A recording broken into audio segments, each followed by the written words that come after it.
नमस्ते दोस्तों। आज हम फिर आपके लिए गौतम बुद्ध की सत्य घटनाओं पर आधारित कहानियां लाए हैं। तो आइए शुरू करते हैं। नमोह बुद्धाय। लालच करना बुरी बात है। हम सभी लालची राजा मिदास की कहानी जानते हैं। उसके पास सोने की कमी नहीं थी, लेकिन सोना जितना बढ़ता वह और अधिक सोना चाहता। उसने सोने को खजाने में जमकर लिया था और हर रोज उसे गिना करता था। एक दिन जब वह सोना गिन रहा था तो एक अजनबी कहीं से आया और बोला, तुम मुझसे ऐसा कोई वरदान मांग सकते हो जो तुम्हें दुनिया में सबसे ज्यादा खुशी दे। राजा खुश हुआ और उसने कहा, मैं चाहता हूं कि जिस चीज को छू वह सोना बन जाए। अजनबी ने राजा से पूछा, क्या तुम सचमुच यही चाहते हो?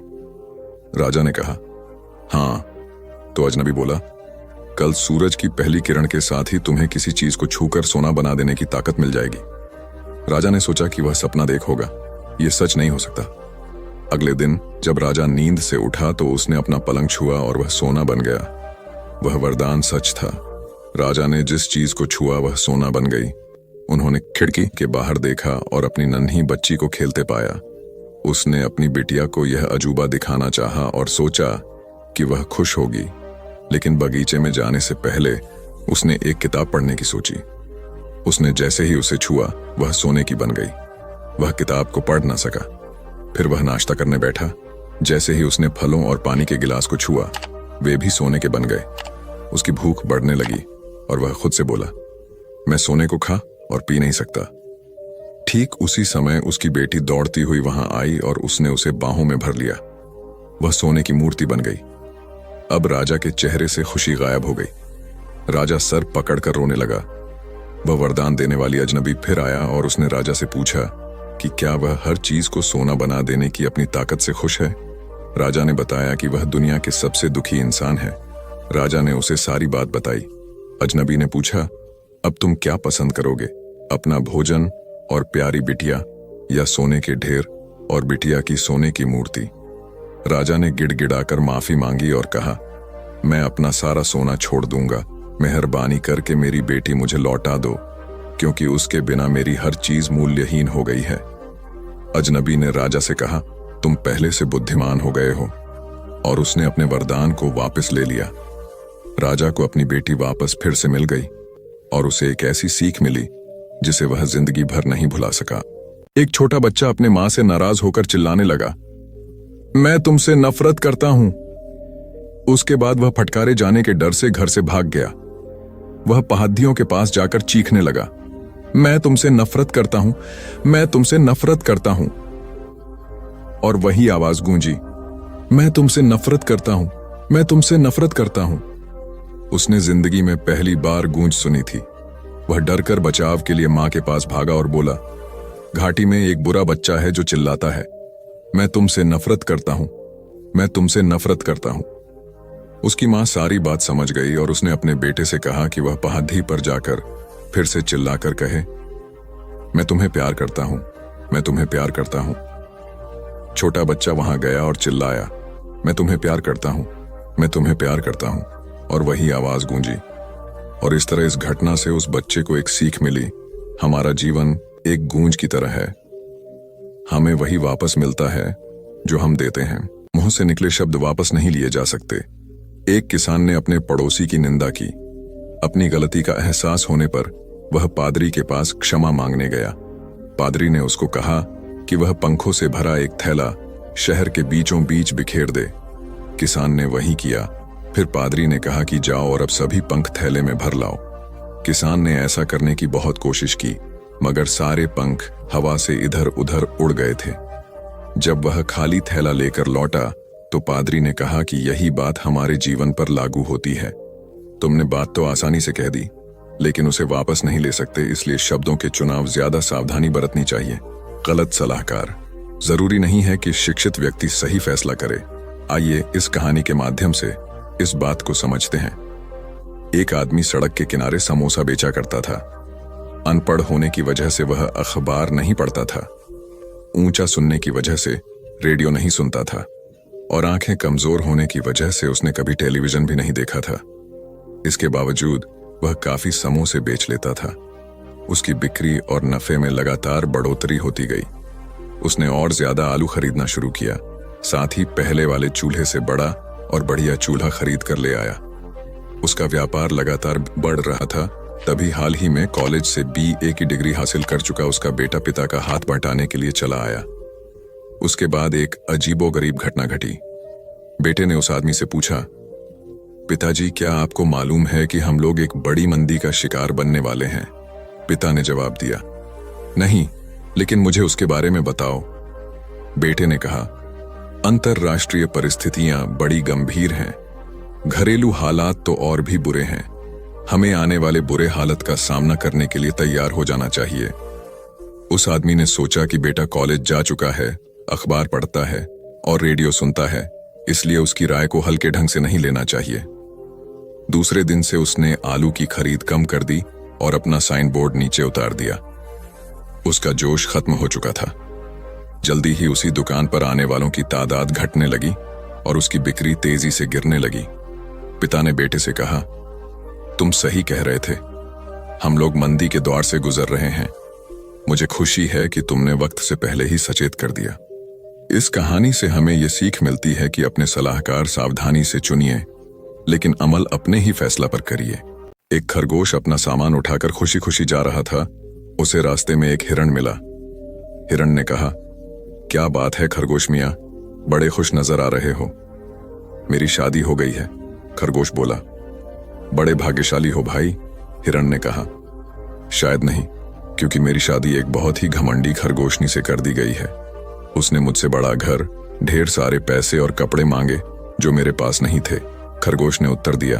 बड़े दुख की बात है ना, हिरण ने धीरे से कहा। शायद नहीं, क्योंकि मैं उसे बहुत चाहता हूं, इसीलिए मैं खुश हूं कि वह मेरे साथ तो है, खरगोश बोला। वाह, बड़े भाग्यशाली हो भाई, हिरण ने खुश होकर बोला। शायद नहीं भैया, क्योंकि शादी के अगले ही दिन मेरे घर में आग लग गई, खरगोश ने कहा। अरे रे, बड़े दुख की बात है, हिरण बोला। शायद नहीं, क्योंकि मैं अपना सामान बाहर निकाल लाया और उसे जलने से बचा लिया, खरगोश बोला। अच्छा, बड़े भाग्यशाली हो भाई, हिरण ने लंबी सांस छोड़ते हुए कहा। नहीं भाई, शायद नहीं, क्योंकि जब आग लगी तो मेरी पत्नी अंदर सो रही थी, खरगोश ने उदास स्वर में कहा। ओहो, ये तो बड़े दुख की बात है, हिरण बोला। नहीं नहीं, बिल्कुल नहीं, क्योंकि मैं आग में कूद पड़ा और अपनी प्यारी पत्नी को सही सलामत बाहर निकाल लाया। और जानते हैं सबसे अच्छी बात क्या हुई? इस घटना से उनसे सीख लिया है कि सबसे प्यारी चीज है जिंदगी। पैसा, घर और कपड़े हों या ना हो, लेकिन आपस का प्यार होना बहुत जरूरी है, खरगोश ने मुस्कुराते हुए कहा। दूसरों की भावनाएं समझना। एक बच्चा पालतू जानवरों की दुकान में एक पिल्ला खरीदने गया। वहां 4 पिल्ले साथ बैठे थे, जिनमें से हर एक की कीमत $50 थी। एक पिल्ला कोने में अकेला बैठा हुआ था।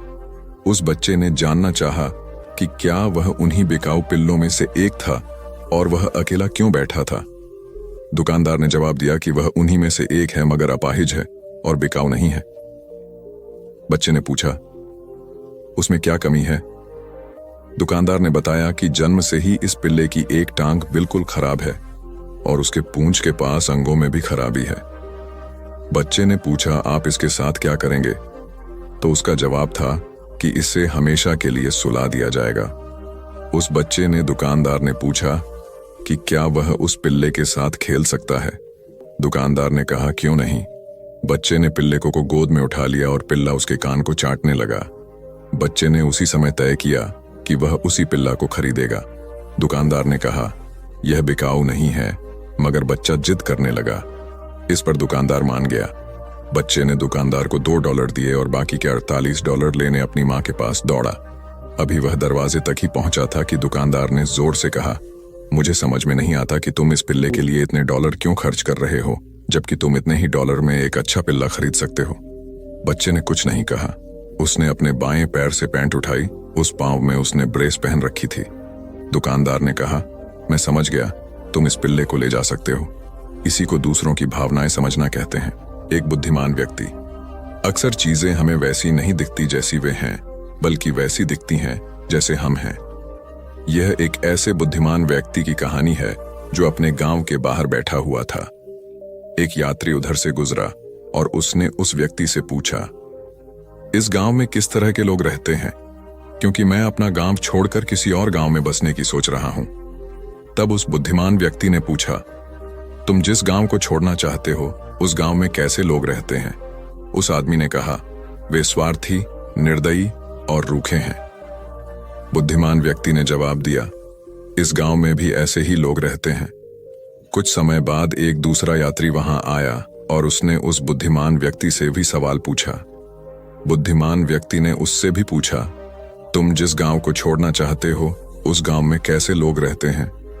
उस यात्री ने जवाब दिया, वहां के लोग विनम्र, दयालु और एक दूसरे की मदद करने वाले हैं। तब बुद्धिमान व्यक्ति ने कहा, इस गांव में भी तुम्हें ऐसे ही लोग मिलेंगे। आमतौर पर हम दुनिया को उस तरह नहीं देखते जैसी वह है, बल्कि जैसे हम खुद हैं वैसी देखते हैं। इस कहानी से शिक्षा मिलती है कि ज्यादातर मामलों में दूसरे लोगों का व्यवहार हमारे ही व्यवहार का आईना होता है। अगर हमारी नीयत अच्छी होती है तो हम दूसरों की नीयत भी अच्छी मान लेते हैं। हमारा इरादा बुरा होता है तो हम दूसरों के इरादों को भी बुरा मान लेते हैं। बहुत साल पहले घुड़सवार ने कुछ सैनिकों को देखा जो एक लकड़ी का गट्ठा उठाने की असफल कोशिश कर रहे थे। उस समय उनका नायक भी वहीं खड़ा था। घुड़सवार ने नायक से पूछा कि वह उनकी मदद क्यों नहीं करता। नायक ने जवाब दिया, मैं इनका नायक हूं और मेरा काम इनको आदेश देना है। घुड़सवार अपने घोड़े से उतरकर उन सैनिकों का पास गया और उस गट्ठे को उठाने में मदद की। उसकी मदद से वह गट्ठा उठ गया। घुड़सवार चुपचाप अपने घोड़े पर सवार हो गया और उस नायक से बोला, अगली जब तुम्हारे आदमियों को सहायता की जरूरत पड़े तो कमांडर इन चीफ को बुलवा लेना। जब वह घुड़सवार चला गया तो नायक और सिपाहियों को पता चला कि वह घुड़सवार और कोई नहीं बल्कि जॉर्ज वॉशिंगटन थे। बगैर इजाजत के कोई आपको हीन महसूस नहीं करा सकता। आइए इस कहानी के माध्यम से इस बात को समझते हैं। एक कहानी है कि प्राचीन भारत के किसी साधु महात्मा को राह चलते एक आदमी ने गालियां दी। उस महात्मा ने बिना परेशान हुए उन बातों को तब तक सुना जब तक वह आदमी बोलते बोलते थक न गया। तब उन्होंने उस आदमी ने पूछा, अगर किसी की दी हुई चीज न ली जाए तो वह चीज किसके पास रहेगी? आदमी ने जवाब दिया कि चीज देने वाले के पास ही रह जाएगी। महात्मा ने कहा, मैं तुम्हारी इस दें को लेने से इनकार करता हूं। और वह उस आदमी को हक्का बक्का और हैरान छोड़कर चल दिए। उस महात्मा का खुद पर अंदरूनी कंट्रोल था। सबकी जीत के बारे में सोचें। एक आदमी के मरने के बाद सेंट पीटर ने उससे पूछा कि तुम स्वर्ग में जाना चाहोगे या नर्क में? उस आदमी ने पूछा कि फैसला करने से पहले क्या मैं दोनों जगह को देख सकता हूं? सेंट पीटर पहले उसे नर्क ले गए। वहां उसने एक बहुत बड़ा हॉल देखा जिसमें एक बड़ी मेज पर तरह तरह की खाने की चीजें रखी थीं। उसने पीले और उदास चेहरे वाले लोगों की कतारें भी देखीं। वे बहुत भूखे जान पड़ रहे थे और वहां कोई हंसी खुशी न थी। उसने एक और बात पर गौर किया कि उनके हाथों में 4 फुट लंबे कांटे और छुरियां बंधी थीं, जिनसे वे मेज के नीचे पर पड़े खाने को खाने की कोशिश कर रहे थे, मगर वे खा नहीं पा रहे थे। फिर वह आदमी स्वर्ग देखने गया। वहां भी एक बड़े हॉल में एक बड़ी मेज पर ढेर सारा खाना लगा था। उसने मेज के दोनों तरफ लोगों की लंबी कतारें देखी जिनके हाथों में 4 फुट लंबी छुरी और कांटे बंधे हुए थे। ये लोग खाना लेकर मेज की दूसरे तरफ से एक दूसरे को खिला रहे थे, जिसका नतीजा था खुशहाल, समृद्धि, आनंद और संतुष्टि। वे लोग सिर्फ अपने बारे में ही नहीं सोच रहे थे बल्कि सबकी जीत के बारे में सोच रहे थे। यही बात हमारे जीवन पर भी लागू होती है। इस कहानी से शिक्षा मिलती है कि जब हम अपने ग्राहकों, अपने परिवार, अपने मालिक, अपने कर्मचारियों की सेवा करते हैं तो हमें जीत खुद ब खुद मिल जाती है। उस दिन सवेरे स्कूल जाने में मुझे बहुत देर हो गई थी। मन में बड़ा डर लग रहा था। वैसे तो कोई बात नहीं थी, लेकिन हेमिल मास्टर साहब ने यह जो कह दिया था कि मैं सबसे स्कर्मक और अकर्मक क्रियाओं की परिभाषा पूछूंगा, और मुझे एक फूटा शब्द भी याद नहीं था। एक क्षण के लिए मेरे मन में आया कि आज स्कूल ही न जाऊं और सारा दिन इधर उधर कहीं घर से बाहर ही बिता दूं। दिन बड़ा अच्छा था, आसमान साफ था और मीठी मीठी धूप फैली हुई थी। सड़क के किनारे वाले जंगल में चिड़ियां खूब चहक रही थी और लड़की चीरने की जो मिल है उसके पिछवाड़े सिपाही कवायद कर रहे थे। यह सब कुछ उन अकर्मक और स्कर्मक क्रियाओं से कहीं ज्यादा दिलचस्प था, लेकिन फिर भी अपनी तबीयत को रोकने का बल मुझ में था। इसीलिए मैंने स्कूल की तरफ लंबे लंबे डंग बढ़ाए। टाउन हॉल के पास से गुजरते हुए मैंने देखा कि बुलेटिन बोर्ड के सामने बड़ी भीड़ इकट्ठी है। गत 2 वर्षों में लड़ाई हारने, सेनापति की आज्ञाओं, बजट आदि की जितनी भी बुरी खबरें थीं वे सब इसी बुलेटिन बोर्ड पर प्रकाशित हुई थीं। और मैंने चलते चलते ही सोचा, अब कौन सा नया मामला उठ खड़ा हुआ। पर मैं रुका नहीं, भरसक तेजी से लमक लमक कर चलने लगा। वाकतर लोहर, जो अपने नौकर के साथ खड़ा वहां बुलेटिन पढ़ रहा था, चिल्लाया, बबुए भागो मत जाओ, वक्त से बहुत पहले स्कूल पहुंच जाओगे। मैंने सोचा कि यह मेरा मजाक उड़ा रहा है और मैं अपनी उसी रफ्तार से चलता ही चला गया। हांफता हांफता स्कूल पहुंच गया। स्कूल लगने पर हमेशा ही इतना शोरगुल होता था कि वह सड़क पर सुनाई पड़ता था। डेस्क के खुलने बंद होने की फटफटाहट, जोर जोर से एक साथ सबक पढ़े जाने की एक तेज आवाज, यहां तक कि ठीक ठीक शब्दों को समझने के लिए कान पर हाथ रखने पड़ते थे। और सबसे ऊपर मास्टर साहब के रूल का रोर, जो उसे बार बार मेज पर घर पटकने से होता था। किंतु इस समय सब कुछ शांत था। मैं सोच रहा था कि जब मैं चुपके से जाकर अपने डेस्क पर बैठने की कोशिश करूंगा तो बड़ी हलचल मचेगी। परंतु उस दिन तो वास्तव में सब ऐसी चुप नजर आ रहा था जैसे इतवार की सुबह हो। खिड़की में से ही मुझे दिखाई दिया कि क्लास में सब लड़के अपनी अपनी जगह पर बैठे हैं और हेमिल मास्टर साहब अपना लोहे वाले भयानक रूल बगल में दाबे हुए चक्कर काट रहे हैं। मुझे सामने के दरवाजे को ही खोलकर अंदर क्लास में घुसना पड़ा। अंदाज लगाया जा सकता कि उस समय मैं कितना डरा और सहमा हुआ होऊंगा। किंतु कुछ हुआ नहीं।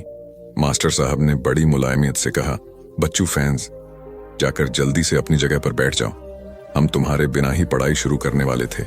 बेंच पर कूदकर मैं अपने डेस्क पर जा डटा, जब तक कि मेरा डर कुछ कुछ दूर नहीं हो गया। मैंने नहीं देखा कि मास्टर साहब आज हरा कोट, चुन्नटोंदार कमीज और काली रेशमी टोपी, सबकी सब चीजें बेलबूतों से कड़ी हुई पहने हुए हैं। यह कपड़े वे केवल उस दिन पहनते थे जिस दिन इनाम बढ़ता था। यही नहीं बल्कि सारा स्कूल एकदम शांत और गंभीर था। और मुझे ताज्जुब तो सब हुआ जब मैंने देखा कि पिछली बेंचों पर जो हमेशा खाली पड़ी रहती थीं, ग्वार लोग भी बिल्कुल हमारी तरह चुप बैठे थे। तिपंखा टोप लगाए बुढ़ा हौसर बैठा था, जो किसी जमाने में नगर का मेयर था। इसके सिवाय एक भूतपूर्व पोस्ट साहब भी अन्य कई व्यक्तियों के साथ बैठे हुए थे। सबके सब मातमी मुद्रा बनाए हुए थे। हाउसर साहब अपने साथ एक पुरानी फटी चिथड़ा प्राइमर उठा लाए थे, उसी खोले हुए अपने घुटनों पर रखे थे। उनकी बड़ी बड़ी ऐनक भी उसी पर रखी हुई थी। मैं ये सब देखकर आश्चर्य ही कर रहा था कि हेमिल साहब अपनी कुर्सी पर चढ़े और उसी मुलायम तथा विनम्र स्वर में, जिसमें कि आते आते ही मुझे बोले थे, कहने लगे, लड़कों, आज मैं तुमको सबक पढ़ा रहा हूं। बर्लिन से आज क्या आई है कि आलजक और लॉरेन के स्कूलों में सिर्फ जर्मन ही पढ़ाई जाए।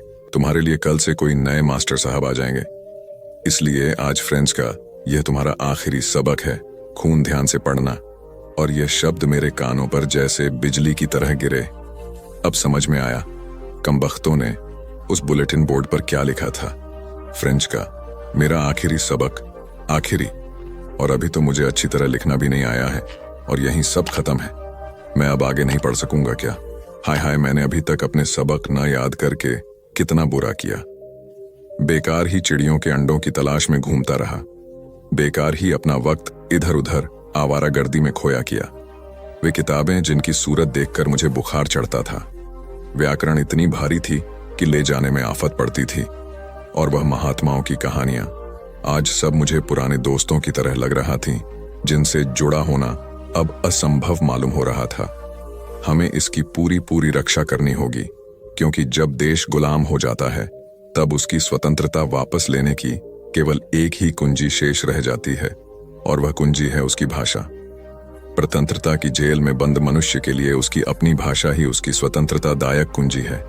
ये कह चुकने के बाद मास्टर साहब ने व्याकरण खोली और सबक पढ़ाने लगे। मुझे बड़ा आश्चर्य हुआ कि वह तो सब समझ में खूब अच्छी तरह आ रहा था। मेरा ख्याल है कि न तो मैंने कभी इतना ध्यान लगाकर कभी पढ़ा ही था, और न मास्टर साहब ने ही तबीयत लगाकर इतनी अच्छी तरह कभी पढ़ाया ही था। ऐसा मालूम होता था कि वे बेचारे जो कुछ जानते थे, जाने से पहले वह सभी पढ़ा देना चाहते थे, और सो भी एक ही बार में हमारे दिमागों में ठूंस देना चाहते थे। व्याकरण के बाद सुलेख शुरू हुआ।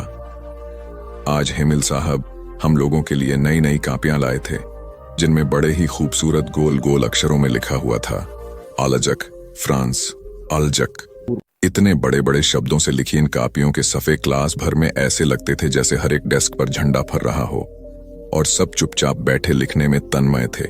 पन्नों पर चलती हुई निब्बों की आवाज भर होती थी। एक बार कुछ भौरे कमरे में उड़ आए, किंतु किसी ने भी उनकी ओर ध्यान नहीं दिया। छोटे छोटे बच्चों ने भी नहीं, जो अक्षरों की गोलाई को भी ध्यानपूर्वक इतनी सावधानी से बना रहे थे जैसे वे गोलाइयां भी फ्रेंच हों। छत पर कबूतर बोल रहे थे। मैंने सोचा, क्या वे इन कबूतरों को भी जर्मन में बोलने के लिए मजबूर करेंगे? लिखते लिखते जब मेरी नजर हेमिल साहब की तरफ उठ जाती तो मैं देखता कि वे कमरे की किसी एक न एक चीज पर टकटकी लगाए देखते होते, मानो वह अपने मस्तिष्क में यह चित्रित कर लेना चाहते हो कि उस छोटे से क्लास रूम में सब चीजें कैसी लग रही थीं।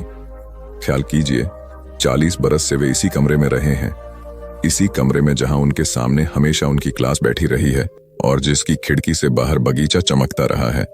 पूरे 40 वर्ष सब कुछ वैसा ही था, केवल डेस्क और कुर्सियां घिस घिस कर चिकनी हो गई थीं।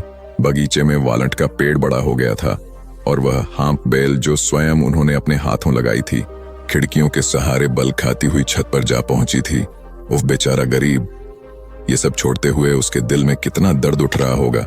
छत पर ऊपर उनकी बहन संदूक ठीक कर रही थी, सो उसकी खटर पटर भी क्लासरूम में सुनाई पड़ रही थी। कल ही उन्हें देश छोड़कर चला जो जाना है और वे हर एक का सबक सुनने की हिम्मत बांधे रहे। सुलेख लिखाने के बाद इतिहास का एक पाठ उन्होंने पढ़ाया। फिर बच्चों ने बा बेबी ओ बू करके शोर करना शुरू कर दिया। वहां कमरे के पंखे बेंच पर वृद्ध हौसर ने चश्मा पहनकर और प्राइमर दोनों हाथ में पकड़कर पढ़ना शुरू कर दिया, और वे भी चिल्ला से ही रहे थे। भावावेश से उनकी आवाज कांपने लगी थी और हमें सुनने में इतना मजा आ रहा था कि खूब हंसने और शोर करने की जी चाहता था। और वह आखिरी सबक मुझे कितनी अच्छी तरह याद है। यकायक गिरजे के घंटे ने 12 बजाए और इसी के बाद एजजिलस के घंटे ने भी। ठीक इसी वक्त कवायद करके लौटते हुए प्रशियन सैनिकों की तुरही भी खिड़की के पास सुनाई पड़ी। हेमिल मास्टर साहब भी कुर्सी से उठ खड़े हुए। बिल्कुल पीले पीले और लंबे लंबे लग रहे थे मुझे, इतने कि जितने मुझे कभी नहीं मालूम पड़े थे। दोस्तों, उन्होंने कहा, मैं और जैसे उनके गले में कुछ अटक गया, वे आगे बोल नहीं सके। मेज पर से चाक का एक टुकड़ा उठाकर वे चुपचाप बड़ी शान के साथ ब्लैक बोर्ड की तरफ चले। उस पर जितने बड़े बड़े अक्षर लिखे जा सकते थे उनमें लिख दिया, फ्रांस जिंदाबाद, और लिखकर उन्होंने अपना सर दीवार के शेर टिका दिया। बिना बोले उन्होंने अपना हाथ हिलाकर आदेश दिया, जाओ स्कूल खत्म। एनो टू थोड़ ओवराज अपने पैरिश का सबसे अधिक संपन्न और प्रभावशाली व्यक्ति था। एक दिन यकायक बहुत जल्दी में वह पादरी के पास पहुंचा और बोला, मेरे लड़का हुआ है और उसका नामकरण संस्कार कराना चाहता हूं। उसका नाम क्या रखेंगे? अपने पिता के नाम पर, फिन। और गवाह कौन होंगे? थोड़ ने अपने पैरिश के कुछ प्रसिद्धतम सज्जनों और महिलाओं के नाम गिना दिए। अच्छा, और कुछ? पादरी ने सर ऊपर उठाकर पूछा। थोड़ कुछ देर हिचकिचाने के बाद बोला, मैं चाहता हूं यहीं गिरजे में लाकर उसका नाम रखने की रस्म अदा की जाए, यानी इसी हफ्ते में किसी दिन। हाँ, अगले शनिचर को 12 बजे दोपहर को। ठीक, और कुछ? पादरी ने पूछा। नहीं तो, कहकर थौर ने अपनी टोपी उठा ली और उसे लपेट सी देते हुए चलने का उपक्रम किया। पादरी उठा। हाँ, अभी एक बात बाकी है। और थोर डैडी की तरफ बढ़ा और उसका हाथ पकड़कर और गंभीरता पूर्वक उसकी आंखों में अपनी दृष्टि गड़ाते हुए बोला, ईश्वर करे तुम्हारा बेटा तुम्हारे लिए वरदान सिद्ध हो। 16 वर्ष बाद आज थोड़ फिर पादरी के पास आया था। ओह, वाकई थोड़ा तुम अपनी जिंदगी बड़े मजे में बिताते हो, पादरी ने कहा, क्योंकि आज 16 वर्ष बाद भी उसने थोट में रत्ती भर भी कोई परिवर्तन नहीं पाया, क्योंकि मुझे कोई तकनीक नहीं है। थोड़ के इस उत्तर में संतोष और प्रसन्नता की सुगंध थी। पादरी चुप रहा, पर कुछ क्षणों बाद फिर पूछा, कहो आज क्या खुशी की खबर है? कल मेरा बेटा नौकरी पर मुस्तकिल हो जाएगा। बड़ा होनहार बेटा है और मैं पादरी को तब कोई दक्षिण नहीं देना चाहता जब तक कि मुझे यह न मालूम हो जाए कि गिरजे में बेटे को कौन सा स्थान मिलेगा। उसे सबसे अगली जगह मिलेगी। अच्छा, तो फिर ठीक है, लीजिए ये $10 और कुछ मेरे योग्य सेवा। पादरी ने डॉलर लेकर थोड़ की तरफ टकटकी लगाकर पूछा, और तो कुछ नहीं, सब कृपा है आपकी। थोड़ चला गया और भी 8 बरस निकल गए। एक दिन पादरी साहब के कमरे के बाहर बड़ा शोर सुनाई पड़ता था, क्योंकि बहुत से लोग गिरजे में आ रहे थे। उन सब के आगे आगे थोड़ था। पादरी के कमरे में सबसे पहले थोड़ घुसा। पादरी ने नजर ऊपर उठाई और पहचान लिया। आज तो तुम बड़े ठाठ के साथ आए हो थोड़, कहो क्या मामला है? मैं इसलिए आया हूं कि मेरे बेटे पर विवाह संबंधी नियम लागू कर दिए जाएं, क्योंकि गदमंद की लड़की कैरिन स्टोलिनदेन से उसकी शादी पक्की हो गई है। गदमंद ये रहे, उसने अपने पास ही खड़े हुए एक सज्जन की ओर इशारा करके कहा, ओ, तब तो वह इस पैरिश की सबसे धनी लड़की है।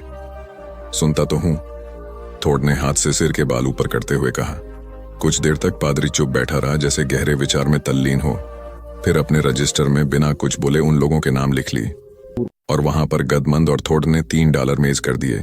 दस्तखत करने के बाद थोड़ ने $3 मेज पर रख दिए। मैं सिर्फ एक ही ले सकता हूं, पादरी ने कहा। सो तो ठीक है, पर तो मेरा इकलौता बेटा है, बिल्कुल इकलौता, इसलिए मैं उसकी शादी भी जरा शान के साथ करना चाहता हूं। और तब पादरी ने वे तीनों $3 स्वीकार कर लिए। थोड़ा, आज तुम तीसरी बार अपने बेटे की वजह से आए हो, लेकिन अब तो मैं उससे निपट गया, थोड़ ने कहा और अपनी पॉकेट बुक बंद करते हुए धन्यवाद देकर चला गया और उसके साथी भी पीछे पीछे चले गए। एक पखवाड़े के बाद दिन बहुत अच्छा लग रहा था। नाव में बाप बेटे झील पार कर रहे थे। वे स्टोलिनदेन को ब्याहने जो जा रहे थे। अरे, ये जगह तो खतरनाक है, फिन से अपनी सीट को सीधा करने के लिए उस पर से उठते हुए थोड़ ने कहा। जिस तख्ते पर फिन खड़ा हुआ था वह उसी क्षण उसके पैरों तले से खिसक गया। उसने हाथ फेंके, चिल्लाया और पानी में जा गिरा। थोड़ चीखा, ले यह पतवार पकड़ ले, और फौरन खड़े होकर उसने पतवार फिन की तरफ फेंकी, किंतु फिन के हाथ में पतवार नहीं आई। उसने बहुतेरी कोशिश की और वह थक कर अकड़ने भी लगा। अच्छा, जरा ठहरो, घबराओ नहीं, थोड़ ने आश्वासन दिलाया और नाव को उसकी तरफ खेने लगा। तब तक बेटे ने पलटा खाया, एक आंसू भरी नजर से अपने बाप को देखा और गड़प हो गया। थोड़ को अपनी आंखों पर विश्वास नहीं हो रहा था। नाव को एक ही जगह रोके हुए वह जगह को एकाटक देखता रहा जहां अभी अभी फिन डूबा था। जैसे उस जगह को एकाटक देखता रहा जहां अभी अभी फिन डूबा था, जैसे वह इंतजार कर रहा था कि अभी हाल ही मेरा ऊपर निकल आएगा। उसी जगह पर पानी में कुछ बुलबुले उठे, कुछ और उठे, और फिर एक बड़ा सा बुलबुला उठा और फूटा गया। झील की सतह फिर दर्पण की तरह स्वच्छ और निर्मल हो गई। 3 दिन और 3 रात न कुछ खाया न जरा भी सोया। बराबर उसी जगह के चारों तरफ नाव में थोड़ चक्र काटता रहा।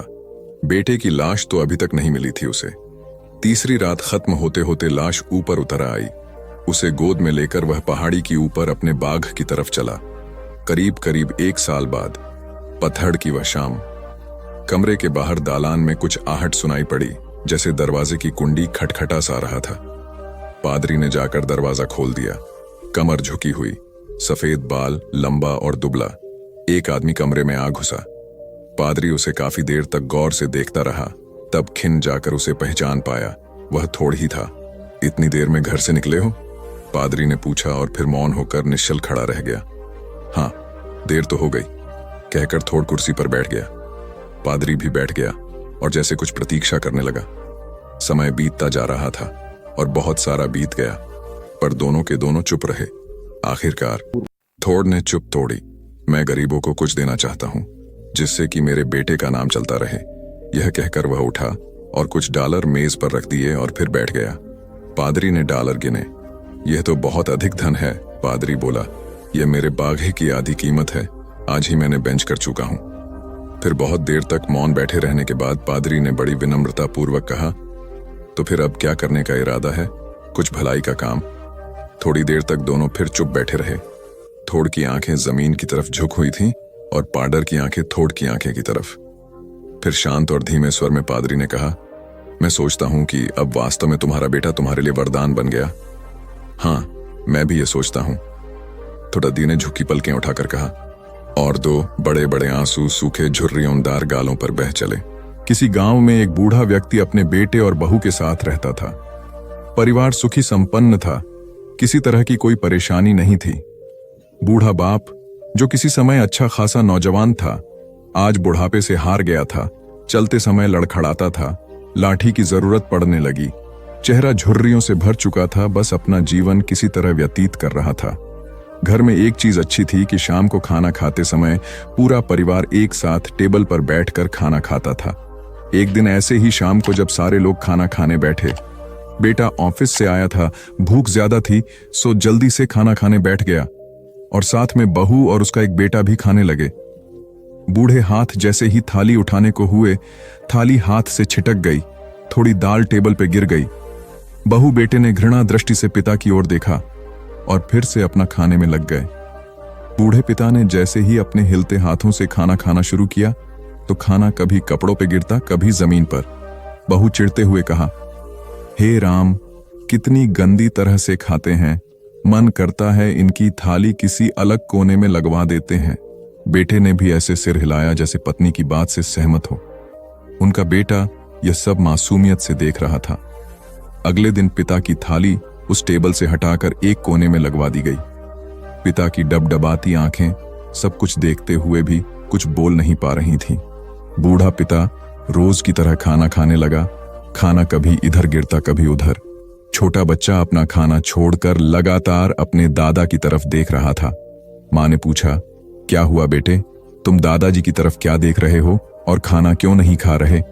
बच्चा बड़ी मासूमियत से बोला, मां, मैं सीख रहा हूं कि वृद्धों के साथ कैसा व्यवहार करना चाहिए। जब मैं बड़ा हो जाऊंगा और आप लोग बूढ़े हो जाओगे तो मैं भी आपको इसी तरह कोने में खाना खिलाया करूंगा। बच्चे के मुंह से ऐसा सुनते ही बेटे और बहू दोनों कांप उठे। शायद बच्चे की बात उनके मन में बैठ गई थी, क्योंकि बच्चा ने मासूमियत के साथ एक बहुत बड़ा सबक दोनों लोगों को दिया था। बेटे ने जल्दी से आगे बढ़कर पिता को उठाया और वापस टेबल पे खाने के लिए बिठाया और बहू भी भागकर पानी का गिलास लेकर आई कि पिताजी को कोई तकलीफ ना हो। इस कहानी से शिक्षा मिलती है कि माँ बाप इस दुनिया की सबसे बड़ी पूंजी हैं। आप समाज में कितनी भी इज्जत कमा लें या कितना भी धन इकट्ठा कर लें, लेकिन माँ बाप से बड़ा धन इस दुनिया में कोई नहीं है। एक 6 वर्ष का लड़का अपनी 4 वर्ष की छोटी बहन के साथ बाजार से जा रहा था। अचानक से उसे लगा कि उसकी बहन पीछे रह गई है। वह रुका, पीछे मुड़कर देखा तो जाना कि उसकी बहन एक खिलौने के दुकान के सामने खड़ी कोई चीज निहार रही है। लड़का पीछे आता है और बहन से पूछता है, कुछ चाहिए तुम्हें? लड़की एक गुड़िया की तरफ उंगली उठाकर दिखाती है। बच्चा उसका हाथ पकड़ता है। एक जिम्मेदार बड़े भाई की तरह अपनी बहन को वह गुड़िया देता है। बहन बहुत खुश हो गई। दुकानदार यह सब देख रहा था। बच्चे का व्यवहार देखकर आश्चर्यचकित भी हुआ। अब वह बच्चा बहन के साथ काउंटर पर आया और दुकानदार से पूछा, कितनी कीमत है इस गुड़िया की? दुकानदार एक शांत और गहरा व्यक्ति था। उसने जीवन के कई उतार देखे थे। उन्होंने बड़े प्यार और अपनत्व से बच्चे से पूछा, बताओ बेटे, आप क्या दे सकते हो? बच्चा अपनी जेब से वो सारी सीपें बाहर निकालकर दुकानदार को देता है जो उसने थोड़ी देर पहले बहन के साथ समुंदर किनारे से चुन चुन कर बीनी थी। दुकानदार वो सब लेकर यूं गिनता है जैसे कोई पैसे गिन रहा हो। सीपें गिनकर वो बच्चे की तरफ देखने लगा तो बच्चा बोला, सर कुछ कम है क्या? दुकानदार, नहीं नहीं, ये तो इस गुड़िया की कीमत से भी ज्यादा है, ज्यादा मैं वापस देता हूं। यह कहकर उसने 4 सीपें रख ली और बाकी की बच्चे को वापस दे दी। बच्चा बड़ी खुशी से वो सीपें जेब में रखकर बहन को साथ लेकर चला गया। यह सब उस दुकान का कामगार देख रहा था। उसने आश्चर्य से मालिक से पूछा, मालिक, इतनी महंगी गुड़िया आपने केवल 4 सीपों के बदले में दे दी? दुकानदार एक स्मित संतुष्टि वाला हास्य करते हुए बोला, हमारे लिए ये केवल सीप है, पर उस 6 साल के बच्चे के लिए अतिशय मूल्यवान है। और अब इस उम्र में वो नहीं जानता कि पैसे क्या होते हैं, पर जब वह बड़ा होगा ना, और जब उसे याद आएगा कि उसने सीपों के बदले बहन को गुड़िया खरीद कर दी थी, तब उसे मेरी याद जरूर आएगी और फिर वह सोचेगा कि यह विश्व अच्छे मनुष्यों से भी भरा हुआ है। यही बात उसके अंदर सकारात्मक दृष्टिकोण बढ़ाने में मदद करेगी और वो भी एक अच्छा इंसान बनने के लिए प्रेरित होगा। बंद दुकान में कहीं से घूमता फिरता एक सांप घुस गया। दुकान में रखी एक आरी से टकराकर सांप मामूली सा जख्मी हो गया। घबराहट में सांप ने पलटकर आरी पर पूरी ताकत से डंक मार दिया, जिस कारण उसके मुंह से खून बहना शुरू हो गया। अब की बार सांप ने अपने व्यवहार के अनुसार आरी से लिपटकर उसे जकड़कर और दम घोंटकर मारने की पूरी कोशिश कर डाली। अब सांप अपने गुस्से की वजह से बुरी तरह घायल हो गया। दूसरे दिन जब दुकानदार ने दुकान खोली तो सांप को आरी से लिपटा मरा हुआ पाया, जो किसी और कारण से नहीं, केवल अपनी तैश और गुस्से की भेंट चढ़ गया था। कभी कभी गुस्से में हम दूसरों को हानि पहुंचाने की कोशिश करते हैं, मगर समय बीतने के बाद हमें पता चलता है कि हमने अपने आप का ज्यादा नुकसान किया है। अब इस कहानी का सार ये है कि अच्छी जिंदगी के लिए कभी कभी हमें कुछ चीज़ों को, कुछ लोगों को, कुछ घटनाओं को, कुछ कामों को और कुछ बातों को इग्नोर करना चाहिए। अपने आप को मानसिक मजबूती के साथ इग्नोर करने का आदी बनाइए। ज़रूरी नहीं कि हम हर एक्शन का एक रिएक्शन दिखाएं। हमारे कुछ रिएक्शन हमें केवल नुकसान ही नहीं पहुंचाएंगे, बल्कि हो सकता है कि हमारी जान ही ले लें। एक ही घड़ी मुहूर्त में जन्म लेने पर भी सबके कर्म और भाग्य अलग अलग क्यों? एक प्रेरक कथा। एक बार एक राजा ने विद्वान ज्योतिषियों की सभा बुलाकर प्रश्न किया, मेरी जन्म पत्रिका के अनुसार मेरा राजा बनने का योग था, मैं राजा बना, किंतु उसी घड़ी मुहूर्त में अनेक जातकों ने जन्म लिया होगा जो राजा नहीं बन सके। क्यों? इसका क्या कारण है? राजा के इस प्रश्न से सब निरुत्तर हो गए। अचानक एक वृद्ध खड़े हुए बोले, महाराज, आपको यहाँ से कुछ दूर घने जंगल में एक महात्मा मिलेंगे, उनसे आपको उत्तर मिल सकता है। राजा ने घोर जंगल में जाकर देखा कि एक महात्मा आग के ढेर के पास बैठकर अंगार, गर्मा गर्म कोयला खाने में व्यस्त है। राजा ने महात्मा से जैसे ही प्रश्न पूछा, महात्मा ने क्रोधित होकर कहा, तेरे प्रश्न का उत्तर आगे पहाड़ियों के बीच एक और महात्मा है, वे दे सकते हैं। राजा की जिज्ञासा और बढ़ गई। पहाड़ी मार्ग पार कर बड़ी कठिनाइयों से राजा दूसरे महात्मा के पास पहुंचा। राजा हक्का बक्का रह गया। दृश्य ही कुछ ऐसा था। वे महात्मा अपना ही मांस चिमटे से नोच नोच कर खा रहे थे। राजा को महात्मा ने भी डांटते हुए कहा, मैं भूख से बेचैन हूँ, मेरे पास समय नहीं है। आगे आदिवासी गांव में एक बालक जन्म लेने वाला है। जो कुछ ही देर तक जिंदा रहेगा, वह बालक तेरे प्रश्न का उत्तर दे सकता है। राजा बड़ा बेचैन हुआ। बड़ी अजब पहेली बन गया। मेरा प्रश्न, उत्सुकता प्रबल थी। राजा पुनः कठिन मार्ग पार कर उस गांव में पहुंचा। गांव में उस दंपति के घर पहुंचकर सारी बात कही। जैसे ही बच्चा पैदा हुआ, दंपति ने नाल सहित बालक राजा के सम्मुख उपस्थित किया।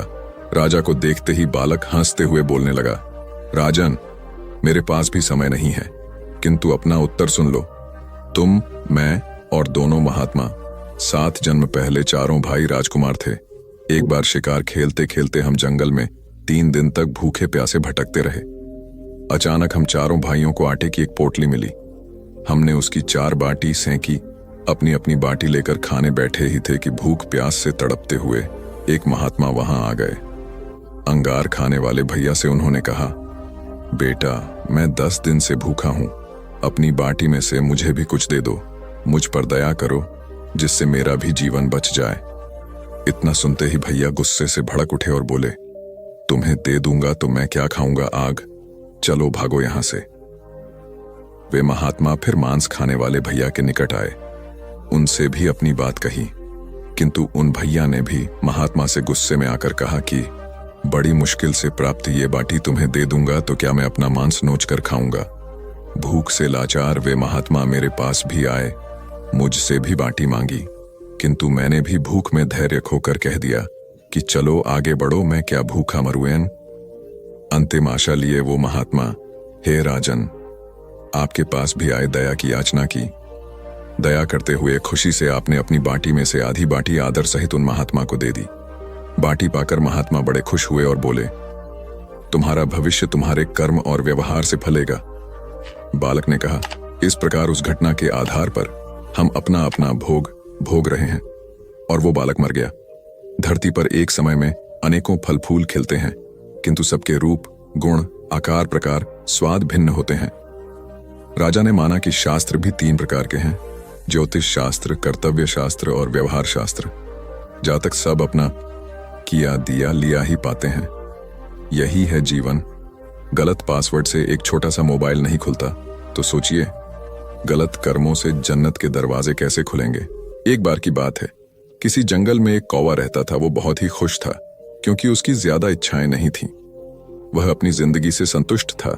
लेकिन एक बार उसने जंगल में किसी हंस को देख लिया और उसे देखते ही सोचने लगा कि ये प्राणी कितना सुंदर है। ऐसा प्राणी तो मैंने पहले कभी नहीं देखा, इतना साफ और सफेद। ये तो इस जंगल में औरों से बहुत सफेद और सुंदर है। इसलिए ये तो बहुत खुश रहता होगा। कौवा हंस के पास गया और पूछा, भाई तुम इतने सुंदर हो इसलिए तुम बहुत खुश होगे? इस पर हंस ने जवाब दिया, हाँ, मैं पहले बहुत खुश रहता था जब तक मैंने तोते को नहीं देखा था। उसे देखने के बाद से लगता है कि तोता धरती का सबसे सुंदर प्राणी है। हम दोनों के शरीर का तो एक ही रंग है, लेकिन तोते के शरीर पर दो दो रंग है। उसके गले में लाल रंग का घेरा और वो सूर्ख हरे रंग का था। सच में वो बेहद खूबसूरत था। अब कौवे ने सोचा कि हंस तो तोते को सबसे सुंदर बता रहा है, तो फिर उसे देखना होगा। कौवा तोते के पास गया और पूछा, भाई तुम दो दो रंग पाकर बड़े खुश हो गए? इस पर तोते ने कहा, हाँ, मैं तब तक खुश था जब तक मैंने मोर को नहीं देखा था।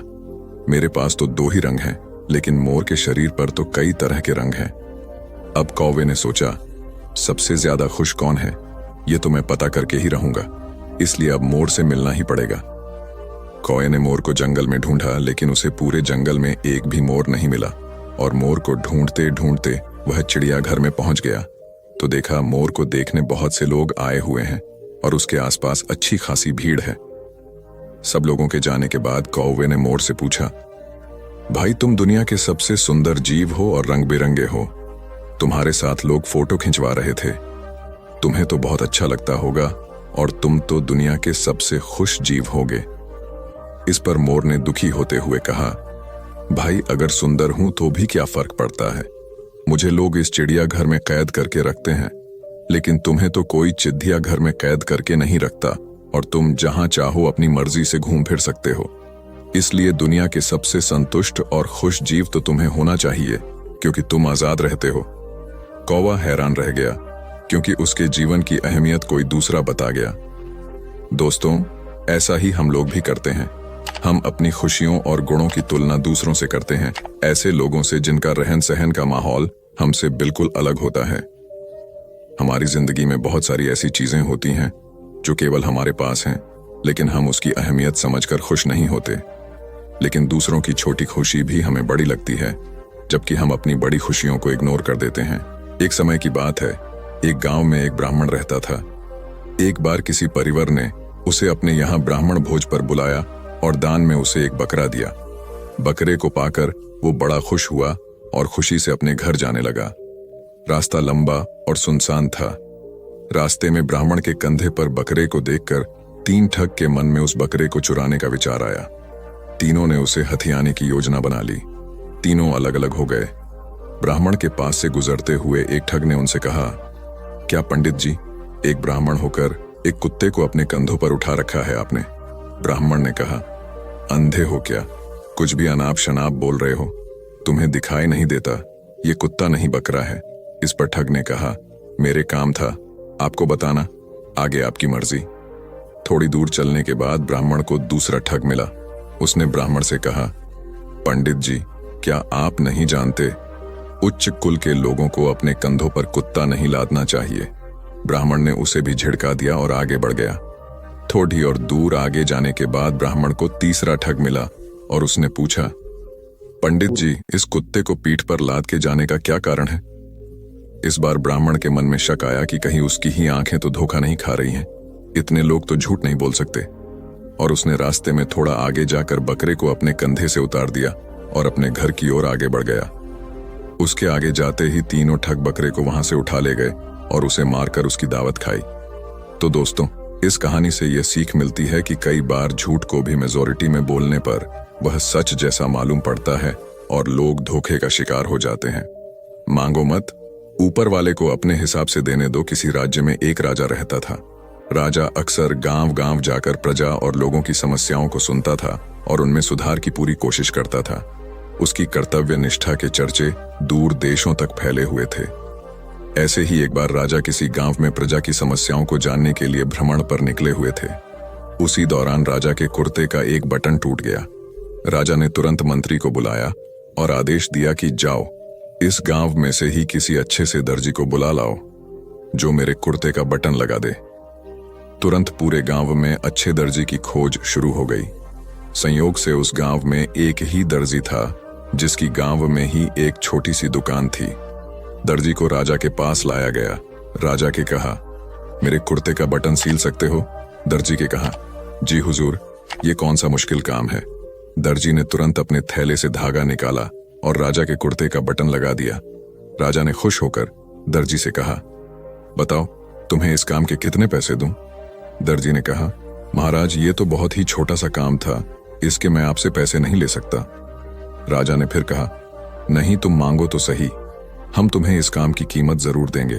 दर्जी ने सोचा कि बटन तो राजा के पास था ही, मैंने तो बस धागा लगाया है, मैं राजा से इस काम के 2 रुपए मांग लेता हूं। फिर से दर्जी ने मन में सोचा कि मैं राजा से अगर 2 रुपए मांगूंगा तो राजा सोचेगा कि इतने से काम के इतने सारे पैसे मांग रहा है, कहीं राजा ये ना सोचे कि बटन लगाने के मेरे से 2 रुपए ले रहा है तो गांव वालों से कितना लेता होगा ये दर्जी। यही सोचकर दर्जी ने कहा, महाराज आप अपनी स्वेच्छा से कुछ भी दे दें। अब राजा को भी अपनी हैसियत के हिसाब से देना था ताकि समाज में उसका रुतबा छोटा ना हो जाए। यही सोचकर राजा ने दर्जी को 2 गांव देने का आदेश दे दिया। अब दर्जी मन ही मन में सोचने लगा कि कहां तो मैं 2 रुपए मांगने की सोच रहा था और कहां तो राजा ने 2 गांवों का मालिक मुझे बना दिया। दोस्तों, हम लोग भी उस दर्जी के समान अपनी क्षमता से सोचते हैं और भगवान से कुछ ना कुछ अपनी हैसियत से मांगते हैं, लेकिन क्या पता ईश्वर हमको उनकी देने की क्षमता के अनुसार कुछ अच्छा और बड़ा देना चाहता हो। गीता में भगवान श्री कृष्ण ने कहा भी है कि कर्म करो, फल की इच्छा मत करो। जब आप भगवान पर सब कुछ छोड़ देंगे तब वह अपने हिसाब से आपको दे देगा। एक गांव में एक किसान रहता था। वह रोज सुबह सुबह उठकर दूर झरने से साफ पानी लेने जाया करता था। इस काम के लिए वह अपने साथ 2 बड़े घड़े ले जाया करता था, जिन्हें वह एक डंडे में बांधकर अपने कंधे पर दोनों तरफ लटका कर लाया करता था। उनमें से एक घड़ा कहीं से थोड़ा सा फूटा था और दूसरा एकदम सही। इसी वजह से रोज घर पहुंचते पहुंचते किसान के पास 1.5 घड़ा ही पानी बच पाता था। ऐसा होना नई बात नहीं थी, इसको 2 साल बीत चुके थे। सही घड़े को इस बात का बहुत घमंड था। उसे लगता था कि वह पूरा का पूरा पानी घर पहुंचता है और उसके अंदर कोई भी कमी नहीं है। वहीं दूसरी तरफ फूटा हुआ घड़ा इस बात से बहुत शर्मिंदा रहता था कि वह आधा पानी ही घर पहुंचा पाता है और किसान की मेहनत बेकार चली जाती है। एक दिन की बात है, वह बहुत दुखी और उदास था। जब परेशानी हद से बढ़ गई तो उसने फैसला किया कि वह किसान से माफी मांगेगा। किसान से बोला, मैं बहुत शर्मिंदा हूं, मैं आपसे माफी मांगना चाहता हूं। तो किसान ने पूछा, भाई तुम किस बात से शर्मिंदा हो? छोटे घड़े ने दुखी होते हुए कहा, शायद आप नहीं जानते हैं, मैं एक जगह से फुटा हुआ हूं। पिछले 2 सालों से मुझे जितना पानी पहुंचाना चाहिए था, मैं सिर्फ उसका आधा ही पहुंचा पाया हूं। मेरे अंदर यह बहुत बड़ी कमी है, इस वजह से आपकी मेहनत बर्बाद होती रही है। किसान को घड़े की बात सुनकर बहुत दुख हुआ और बोला, इतना परेशान होना भी ठीक नहीं है। चलो तुम्हारी उदासी दूर करते हैं। एक काम करना, कल जब तुम रास्ते से लौटो तो अपने टपकते पानी पर दुख करने के बजाय उस रास्ते में खिले हुए फूलों को देखना। कितने खुशबूदार, कितने खूबसूरत, कितने प्यारे, और साथ ही पास में छोटे छोटे पौधे देखना। घड़े ने किसान की बातें मनाने का फैसला किया। रास्ते भर सुंदर फूलों का देखता हुआ आया। ऐसा करने से उसकी उदासी थोड़ा कम हुई, पर घर पहुंचते पहुंचते उसके अंदर से आधा पानी गिर चुका था। वह फिर से मायूस हो गया और किसान से क्षमा मांगने लगा। किसान बोला, शायद तुमने रास्ते पर ध्यान नहीं दिया। रास्ते में जितने भी फूल थे बस तुम्हारी तरफ ही थे, सही घड़े की तरफ एक भी फूल नहीं थे। जानते हो ऐसा क्यों? क्योंकि मैं हमेशा से तुम्हारे अंदर की कमी को जानता था, मैंने उसका लाभ उठाया। मैंने तुम्हारी तरफ वाले रास्ते पर रंग बिरंगे फूलों के बीज बो दिए थे। तुम थोड़ा थोड़ा करके सींचते रहे और पूरे रास्ते को इतना खूबसूरत बना दिया। आज तुम्हारी ही वजह से मैं इन फूलों को भगवान को अर्पित कर पाता हूँ, अपना घर सुंदर बना पाता हूँ। तुम ही सोचो, अगर तुम जैसे हो ऐसे ना होते तो भला क्या मैं यह सब कुछ कर पाता है। ये बात महाभारत के समय की है। पांडवों और कौरवों को गुरु द्रोणाचार्य शिक्षा दे रहे थे। एक बार उनके मन में अपने शिष्यों की परीक्षा लेने का विचार आया। उन्होंने अपने शिष्य दुर्योधन को अपने कक्ष में बुलाया और उससे कहा, वत्स, एक काम करो, किसी अच्छे आदमी की खोज करो और उसे मेरे पास लेकर आओ। दुर्योधन ने कहा, ठीक है आचार्य, मैं अभी ही आश्रम से निकल जाता हूँ और अच्छे आदमी की खोज शुरू करता हूँ। दुर्योधन कुछ दिनों बाद वापस आश्रम लौट कर आया और आचार्य को बताया, आचार्य, मैंने पूरे ध्यान से हर जगह जाकर दूर दूर तक खोजा, लेकिन मुझे एक भी अच्छा आदमी नहीं मिला जिसे मैं आपके पास ला सकता। इस पर आचार्य ने कहा, ठीक है, तुम युधिष्ठिर को मेरे पास भेज दो। युधिष्ठिर जब आचार्य के पास आया तो उन्होंने उसे कहा, वत्स, एक काम करो, किसी बुरे आदमी की खोज करो और उसे मेरे पास लेकर आओ। युधिष्ठिर ने हामी भरी और अब वो खोज के लिए निकल पड़ा। कुछ दिनों के बाद युधिष्ठिर भी बिना किसी को अपने साथ लाए आश्रम लौट आया। आचार्य ने उससे पूछा, वत्स, तुमने कई शहरों का इतने दिनों तक भ्रमण किया और फिर भी तुम एक भी बुरे आदमी को लेकर नहीं आ पाए। युधिष्ठिर ने जवाब दिया, जी गुरुजी, मुझे किसी भी आदमी में इतनी ज्यादा बुराई नहीं दिखी कि उसे सबसे बुरा मानकर आपके पास ला पाता। इस पर बाकी सारे शिष्य बड़े हैरान हुए और आचार्य से बोले, गुरुजी, ऐसा कैसे संभव हो सकता है कि दुर्योधन को एक भी अच्छा आदमी नहीं मिला और युधिष्ठिर को एक भी बुरा आदमी नहीं मिला। तब गुरुजी ने समझाया, शिष्यों, जब हम किसी के बारे में देखते हैं तो उसे उस नजर में देखते हैं जैसे हम खुद होते हैं। फिर हम उस नजरिए से ही किसी को परखते हैं कि कोई व्यक्ति अच्छा है या बुरा।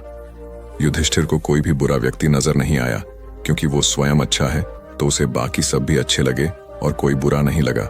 शिष्यों, केवल अपने अपने नजरिए का फर्क है। तुम जिस व्यक्ति में जो देखना चाहते हो तुम्हें वही दिखेगा। किसी का अच्छा या बुरा होना केवल उसके स्वभाव पर ही पूरी तरह निर्भर नहीं करता है, हमारी सोच और नजरिए पर भी निर्भर करता है। किसी को परखने में हमारे खुद के नजरिए का भी बहुत महत्व होता है। एक किसान था, वह अपने खेतों में काम कर घर लौट रहा था। रास्ते में ही एक हलवाई की दुकान थी। उस दिन किसान ने कुछ ज्यादा काम कर लिया था और उसे भूख भी बहुत लग रही थी। ऐसे में जब वह हलवाई की दुकान के पास से गुजरा तो उसे मिठाइयों की खुशबू आने लगी। वह वहां खुद को रोके बिना नहीं रह पाया, लेकिन उस दिन उसके पास ज्यादा पैसे नहीं थे। ऐसे में वह मिठाई खरीद नहीं सकता था। तब वह कुछ देर वहीं खड़े होकर मिठाइयों की सुगंध का आनंद लेने लगा। जब मिठाई वाले ने किसान को मजे से उसकी दुकान की मिठाइयों की खुशबू का आनंद लेते देखा, तब उससे किसान की खुशी देखी नहीं गई। वह किसान के पास गया और बोला, पैसे निकालो। किसान हैरान हुआ और बोला कि मैंने तो मिठाई नहीं खरीदी और न ही चखी है, फिर पैसे किस बात के। हलवाई बोला, भले ही तुमने मिठाई नहीं ली हो, लेकिन मेरी बनाई मिठाई की खुशबू का आनंद तो लिया है। किसान बोला, मिठाई की खुशबू लेना मिठाई खाने के बराबर ही है, तो तुम्हें अब इसके पैसे देने होंगे। किसान पहले थोड़ा घबराया, लेकिन फिर थोड़ी सूझबूझ दिखाते हुए उसने अपनी जेब से कुछ सिक्के निकाले और उन्हें दोनों हाथों के बीच में डालकर खनकाया। अब खनकाने के बाद किसान अपने रास्ते जाने लगा। हलवाई बोला, मेरे पैसे तो दो। किसान ने कहा, जैसे मिठाई की खुशबू का आनंद लेने मिठाई खाने के बराबर ही है, वैसे ही सिक्कों की खनक सुनना भी पैसे लेने के बराबर ही है। राजा भद्र सिंह प्रजापालक एवं न्यायप्रिय थे, नैतिक और जीवन मूल्यों के प्रति बहुत जागरूक थे, किंतु उनका पुत्र महाउत्पाती, विद्रोही, उदंड एवं निर्दयी था। वह प्रतिदिन नए नए उपद्रवों से लोगों को पीड़ित किए रखता था। राजपुत्र होने के कारण उसकी शिकायत करने की हिम्मत कोई नहीं कर पाता था। इसका फायदा उठाकर वह निरंकुश होता गया, लेकिन राजा तक यह बात पहुंच ही गई। राजा ने उसे सुधारने के अनेक उपाय किए। शिक्षा शास्त्री, तर्कशास्त्री एवं मनोचिकित्सक कोई भी उसे सुधार न सका। उसके उत्पीड़न से लोग त्राहि त्राहि करने लगे। राजा बहुत चिंतित हो चुके थे। उनकी समझ में कुछ नहीं आ रहा था कि क्या करें। सौभाग्य से कुछ दिन बाद औषधाचार्य नामक एक आर्षि वहां आ गए। राजा की समस्या को सुनकर राजपुत्र को रास्ते पर लाने का उन्होंने भरसक प्रयास किया, किंतु परिणाम कुछ नहीं निकला। एक दिन औषधाचार्य ऋषि उस उदंड राजपुत्र के साथ उद्यान में भ्रमण करते, तभी उस बालक ने एक नन्हे पौधे से पत्तियां तोड़कर मुंह में डालकर चबानी शुरू कर दी। पत्तियां बहुत कड़वी थीं। क्रोध में आकर उसने पौधे को जड़ से उखाड़कर फेंक दिया। इस हरकत से आर्षि बहुत नाराज हुए और उसे डांटने लगे। उदंड बालक बोला कि इसकी पत्तियों ने मेरा सारा मुख कड़वा कर दिया है, इसीलिए मैंने इसे जड़ से उखाड़ कर फेंक दिया। गंभीर भाव से आर्षि बोले, बेटा ध्यान रखो, यह तो औषधि का एक वृक्ष है। इसके पत्तों के अर्क से बनने वाली औषधि अनेक असाध्य रोगों को दूर करती है, इसीलिए राजोद्यान में इसे लगाया गया है। अजीर्ण आदि पेट के रोगों के लिए इसका सेवन बहुत लाभप्रद होता है, जो छोटे छोटे बालकों के स्वास्थ्य को बचाने का माध्यम बनती है। ऐसी अमूल्य औषधि का तुम अपनी नासमझ बुद्धि से नाश करने में लगे हो। तुम्हें लज्जा आनी चाहिए। इसकी कड़वाहट तुम्हें पसंद नहीं आई, लेकिन तुमने अपने कड़वे स्वभाव के बारे में कभी सोचा? तुम्हारे अनैतिक एवं उद्दंड स्वभाव की कड़वाहट से लोगों का कितना अहित हो रहा है, इसका तुम्हें पता है? तुम्हारे पिता का प्रजा में अपयश हो रहा है। आर्षी के वचन उस उदंड बालक के हृदय को छू गए। उसी क्षण से उसके जीवन की दिशा बदल गई। किसान हैरान हुआ और बोला कि मैंने तो मिठाई नहीं खरीदी और न ही छकी है, फिर पैसे किस बात के? हलवाई बोला, भले ही तुमने मिठाई नहीं ली हो, लेकिन मेरी बनाई मिठाई की खुशबू का आनंद तो लिया है। किसान बोला, मिठाई की खुशबू लेना मिठाई खाने के बराबर ही है, तो तुम्हें अब इसके पैसे देने होंगे। किसान पहले थोड़ा घबराया, लेकिन फिर थोड़ी सूझबूझ दिखाते हुए उसने अपनी जेब से कुछ सिक्के निकाले और उन्हें दोनों हाथों के बीच में डालकर खनकाया। अब खनकाने के बाद किसान अपने रास्ते जाने लगा। हलवाई बोला, मेरे पैसे तो दो। किसान ने कहा, जैसे मिठाई की खुशबू का आनंद लेने मिठाई खाने के बराबर ही है, वैसे ही सिक्कों की खनक सुनना भी पैसे लेने के बराबर ही है। राजा भद्र सिंह प्रजापालक एवं न्यायप्रिय थे। नैतिक और जीवन मूल्यों के प्रति बहुत जागरूक थे, किंतु उनका पुत्र महाउत्पाती, विद्रोही, उदंड एवं निर्दयी था। वह प्रतिदिन नए नए उपद्रवों से लोगों को पीड़ित किए रखता था। राजपुत्र होने के कारण उसकी शिकायत करने की हिम्मत कोई नहीं कर पाता था। इसका फायदा उठाकर वह निरंकुश होता गया, लेकिन राजा तक यह बात पहुंच ही गई। राजा ने उसे सुधारने के अनेक उपाय किए। शिक्षा शास्त्री, तर्कशास्त्री एवं मनोचिकित्सक, कोई भी उसे सुधार न सका। उसके उत्पीड़न से लोग त्राहि त्राहि करने लगे। राजा बहुत चिंतित हो चुके थे। उनकी समझ में कुछ नहीं आ रहा था कि क्या करें। सौभाग्य से कुछ दिन बाद औषधाचार्य नामक एक आर्षी वहां आ गए। राजा की समस्या को सुनकर राजपुत्र को रास्ते पर लाने का उन्होंने भरसक प्रयास किया, किंतु परिणाम कुछ नहीं निकला। एक दिन औषधाचार्य अर्षि उस उदंड राजपुत्र के साथ उद्यान में भ्रमण करते, तभी उस बालक ने एक नन्हे पौधे से पत्तियां तोड़कर मुंह में डालकर चबानी शुरू कर दी। पत्तियां बहुत कड़वी थीं। क्रोध में आकर उसने पौधे को जड़ से उखाड़कर फेंक दिया। इस हरकत से अर्षि बहुत नाराज हुए और उसे डांटने लगे। उदंड बालक बोला कि इसकी पत्तियों ने मेरा सारा मुख कड़वा कर दिया है, इसीलिए मैंने इसे जड़ से उखाड़कर फेंक दिया। गंभीर भाव से आर्षी बोले, बेटा ध्यान रखो, यह तो औषधि का एक वृक्ष है। इसके पत्तों के अर्क से बनने वाली औषधि अनेक असाध्य रोगों को दूर करती है, इसीलिए राजोद्यान में इसे लगाया गया है। अजीर्ण आदि पेट के रोगों के लिए इसका सेवन बहुत लाभप्रद होता है, जो छोटे छोटे बालकों के स्वास्थ्य को बचाने का माध्यम बनती है। ऐसी अमूल्य औषधि का तुम अपनी नासमझ बुद्धि से नाश करने में लगे हो। तुम्हें लज्जा आनी चाहिए। इसकी कड़वाहट तुम्हें पसंद नहीं आई, लेकिन तुमने अपने कड़वे स्वभाव के बारे में कभी सोचा? तुम्हारे अनैतिक एवं उद्दंड स्वभाव की कड़वाहट से लोगों का कितना अहित हो रहा है, इसका तुम्हें पता है? तुम्हारे पिता का प्रजा में अपयश हो रहा है। आर्षी के वचन उस उदंड बालक के हृदय को छू गए। उसी क्षण से उसके जीवन की दिशा बदल गई। अब वह अपने नीतिवान पिता का वास्तविक उत्तराधिकारी बनने लायक हो गया। एक लड़का अपने परिवार के साथ रहता था। उसके पिता जौहरी थे। एक दिन उसके पिता बीमार पड़ गए। धीरे धीरे उनकी हालत बिगड़ती गई और अंत में उनका निधन हो गया। पिता के निधन के बाद परिवार पर आर्थिक संकट आ गया। ऐसे में मां ने घर चलाने के लिए बेटे को अपना एक कीमती हार दिया और कहा कि इसे अपने चाचा की दुकान पर दिखा देना, वे भी एक जौहरी हैं।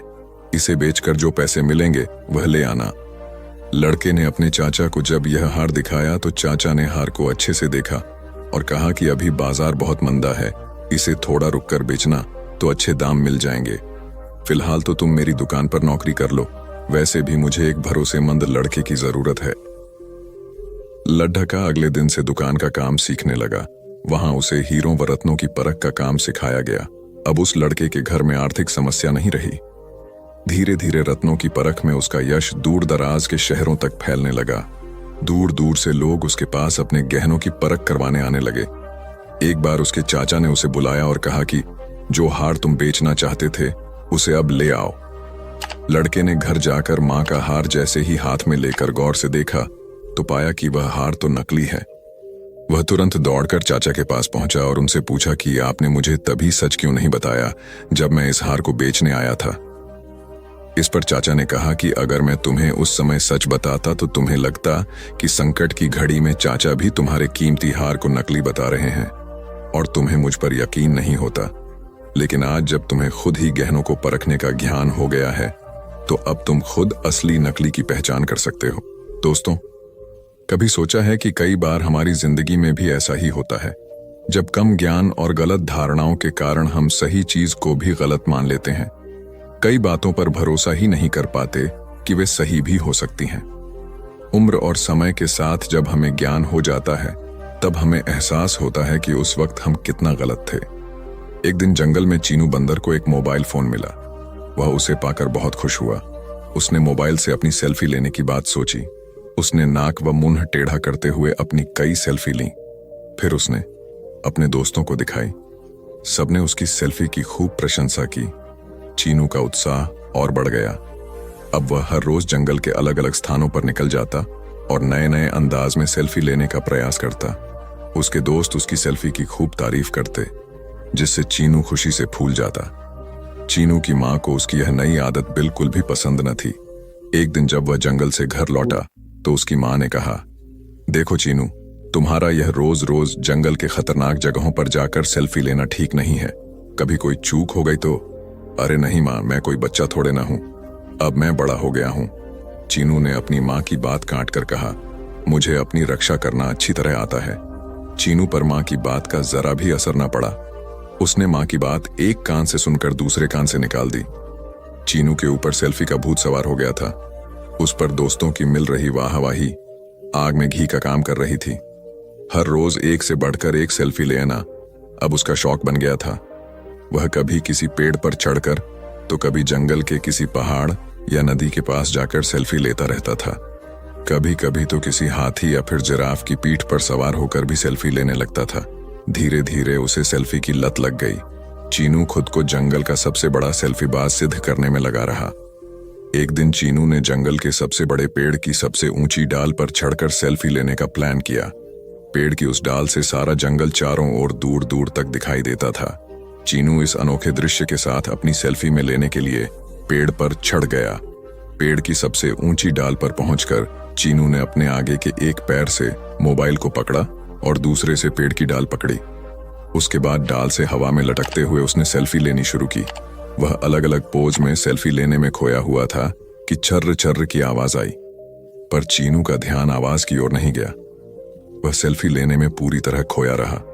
उसी बीच फिर छर्र छर्र की एक जोर की आवाज आई और जिस डाल को पकड़कर चीनू सेल्फी ले रहा था वह पेड़ से टूट गई।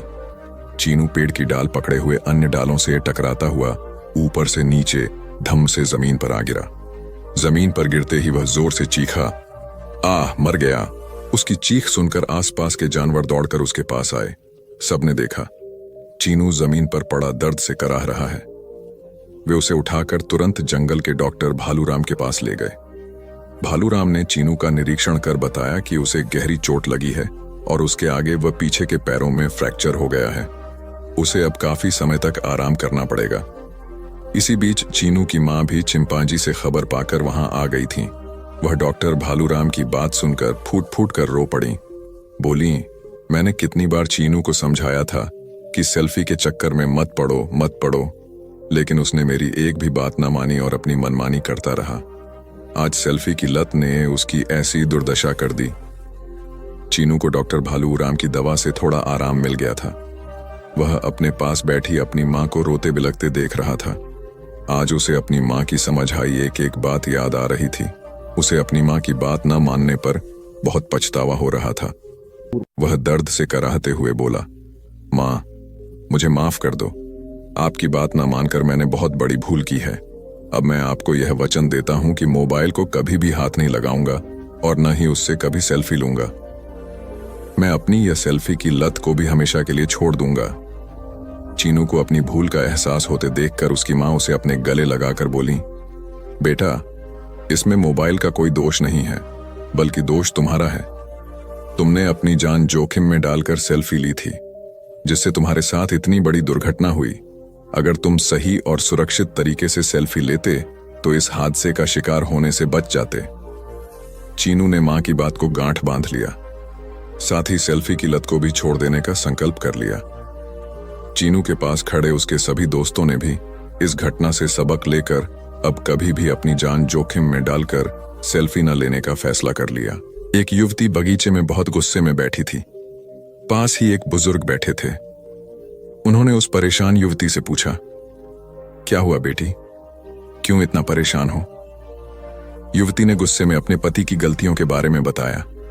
बुजुर्ग ने मंद मंद मुस्कुराते हुए युवती से पूछा, बेटी क्या तुम बता सकती हो तुम्हारे घर का नौकर कौन है?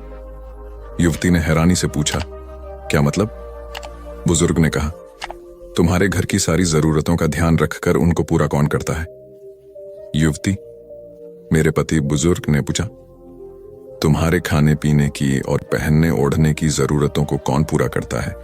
युवती, मेरे पति। बुजुर्ग, तुम्हें और बच्चों को किसी बात की कमी ना हो और तुम सबका भविष्य सुरक्षित रहे, इसके लिए हमेशा चिंतित कौन रहता है? युवती, मेरे पति। बुजुर्ग ने फिर पूछा, सुबह से शाम तक कुछ रुपयों के लिए बाहर वालों की और अपने अधिकारियों की खरी खोटी हमेशा कौन सुनता है?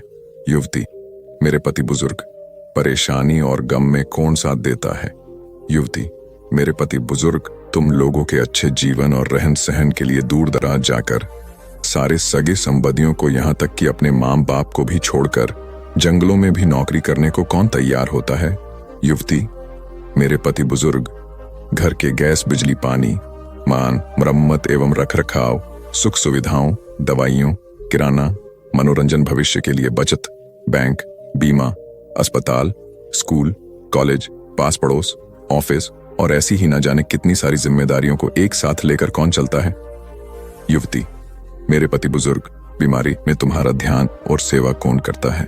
युवती, मेरे पति। बुजुर्ग बोले, एक बात और बताओ, तुम्हारे पति इतना काम और सबका ध्यान रखते हैं क्या कभी उसने तुमसे इस बात के पैसे लिए? युवती, कभी नहीं। इस बात पर बुजुर्ग बोले कि पति की एक कमी तुम्हें नजर आ गई, मगर उसकी इतनी सारी खूबियां तुम्हें कभी नजर नहीं आई। मानो न मानो, जब तुम दुखी हो तो वो तुम्हें कभी अकेला नहीं छोड़ेगा। वो अपने दुख अपने ही मन में रखता है, लेकिन तुम्हें नहीं बताता ताकि तुम दुखी ना हो। हर वक्त हर दिन तुम्हें कुछ अच्छी बातें सिखाने की कोशिश करता रहता है ताकि वो कुछ समय शांति के साथ घर पर व्यतीत कर सके और दिन भर की परेशानियों को भुला सके। हर छोटी छोटी बात पर तुमसे झगड़ा तो कर सकता है, तुम्हें दो बातें बोल भी लेगा, परंतु किसी और को तुम्हारे लिए कभी कुछ नहीं बोलने देगा। तुम्हें आर्थिक मजबूती देगा और तुम्हारा भविष्य भी सुरक्षित करेगा। कुछ भी अच्छा ना हो फिर भी तुम्हें यही कहेगा, चिंता मत करो, सब ठीक हो जाएगा। माँ बाप के बाद तुम्हारा पूरा ध्यान रखना और तुम्हें हर प्रकार की सुविधा और सुरक्षा देने का काम करेगा। तुम्हें चिंता ना हो इसलिए दिन भर परेशानियों में घिरे होने पर भी तुम्हारे 15 बार फोन करने पर भी सुनेगा और हर समस्या का समाधान करेगा। चूंकि पति ईश्वर का दिया एक स्पेशल उपहार है, इसलिए उसकी उपयोगिता जानो और उसकी देखभाल करो। एक बार लोहे की दुकान में अपने पिता के साथ काम कर रहे एक बालक ने अचानक ही अपने पिता से पूछा, पिताजी, इस दुनिया में मनुष्य की क्या कीमत होती है? पिताजी एक छोटे से बच्चे से ऐसा गंभीर सवाल सुनकर हैरान रह गए। फिर वे बोले, बेटे, एक मनुष्य की कीमत आंकना बहुत मुश्किल है, वो तो अनमोल है। बालक, क्या सभी उतने ही कीमती और महत्वपूर्ण हैं? पिताजी, हाँ बेटे। बालक के कुछ पल्ले पड्डा नहीं, उसने फिर सवाल किया, तो फिर इस दुनिया में कोई गरीब तो कोई अमीर क्यों है? किसी की कम इज्जत तो किसी की ज्यादा क्यों होती है? सवाल सुनकर पिताजी कुछ देर तक शांत रहे और फिर बालक से स्टोर रूम में पड़ा एक लोहे का रॉड लाने को कहा। रॉड लाते ही पिताजी ने पूछा, इसकी क्या कीमत होगी? बालक, लगभग 300 रुपए। पिताजी, अगर मैं इसके बहुत से छोटे छोटे कील बना दूं तो इसकी कीमत क्या हो जाएगी? बालक कुछ देर सोचकर बोला, तब तो ये और महंगा बिकेगा, लगभग 1000 रुपए का। पिताजी, अगर मैं इस लोहे से घड़ी के बहुत सारे स्प्रिंग बना दूं तो? बालक कुछ देर सोचता रहा और फिर एकदम से उत्साहित होकर बोला, तब तो इसकी कीमत बहुत ज्यादा हो जाएगी। पिताजी उसे समझाते हुए बोले, ठीक इसी तरह मनुष्य की कीमत इसमें नहीं है कि अभी वो क्या है, बल्कि इसमें है कि वो अपने आप को क्या बना सकता है। बालक अपने पिता की बात समझ चुका था। जो लोग ईमानदार हैं उनके साथ ईमानदार रहिए और जो लोग ईमानदार नहीं हैं उनके साथ भी ईमानदार रहिए। इसी प्रकार ईमानदारी सिद्ध होती है। यूनान में हेलाक नाम का एक धनी और लोभी व्यक्ति रहता था। अपनी दुकान पर आने वाले प्रत्येक मनुष्य को ठगना उसका नित्य का काम था।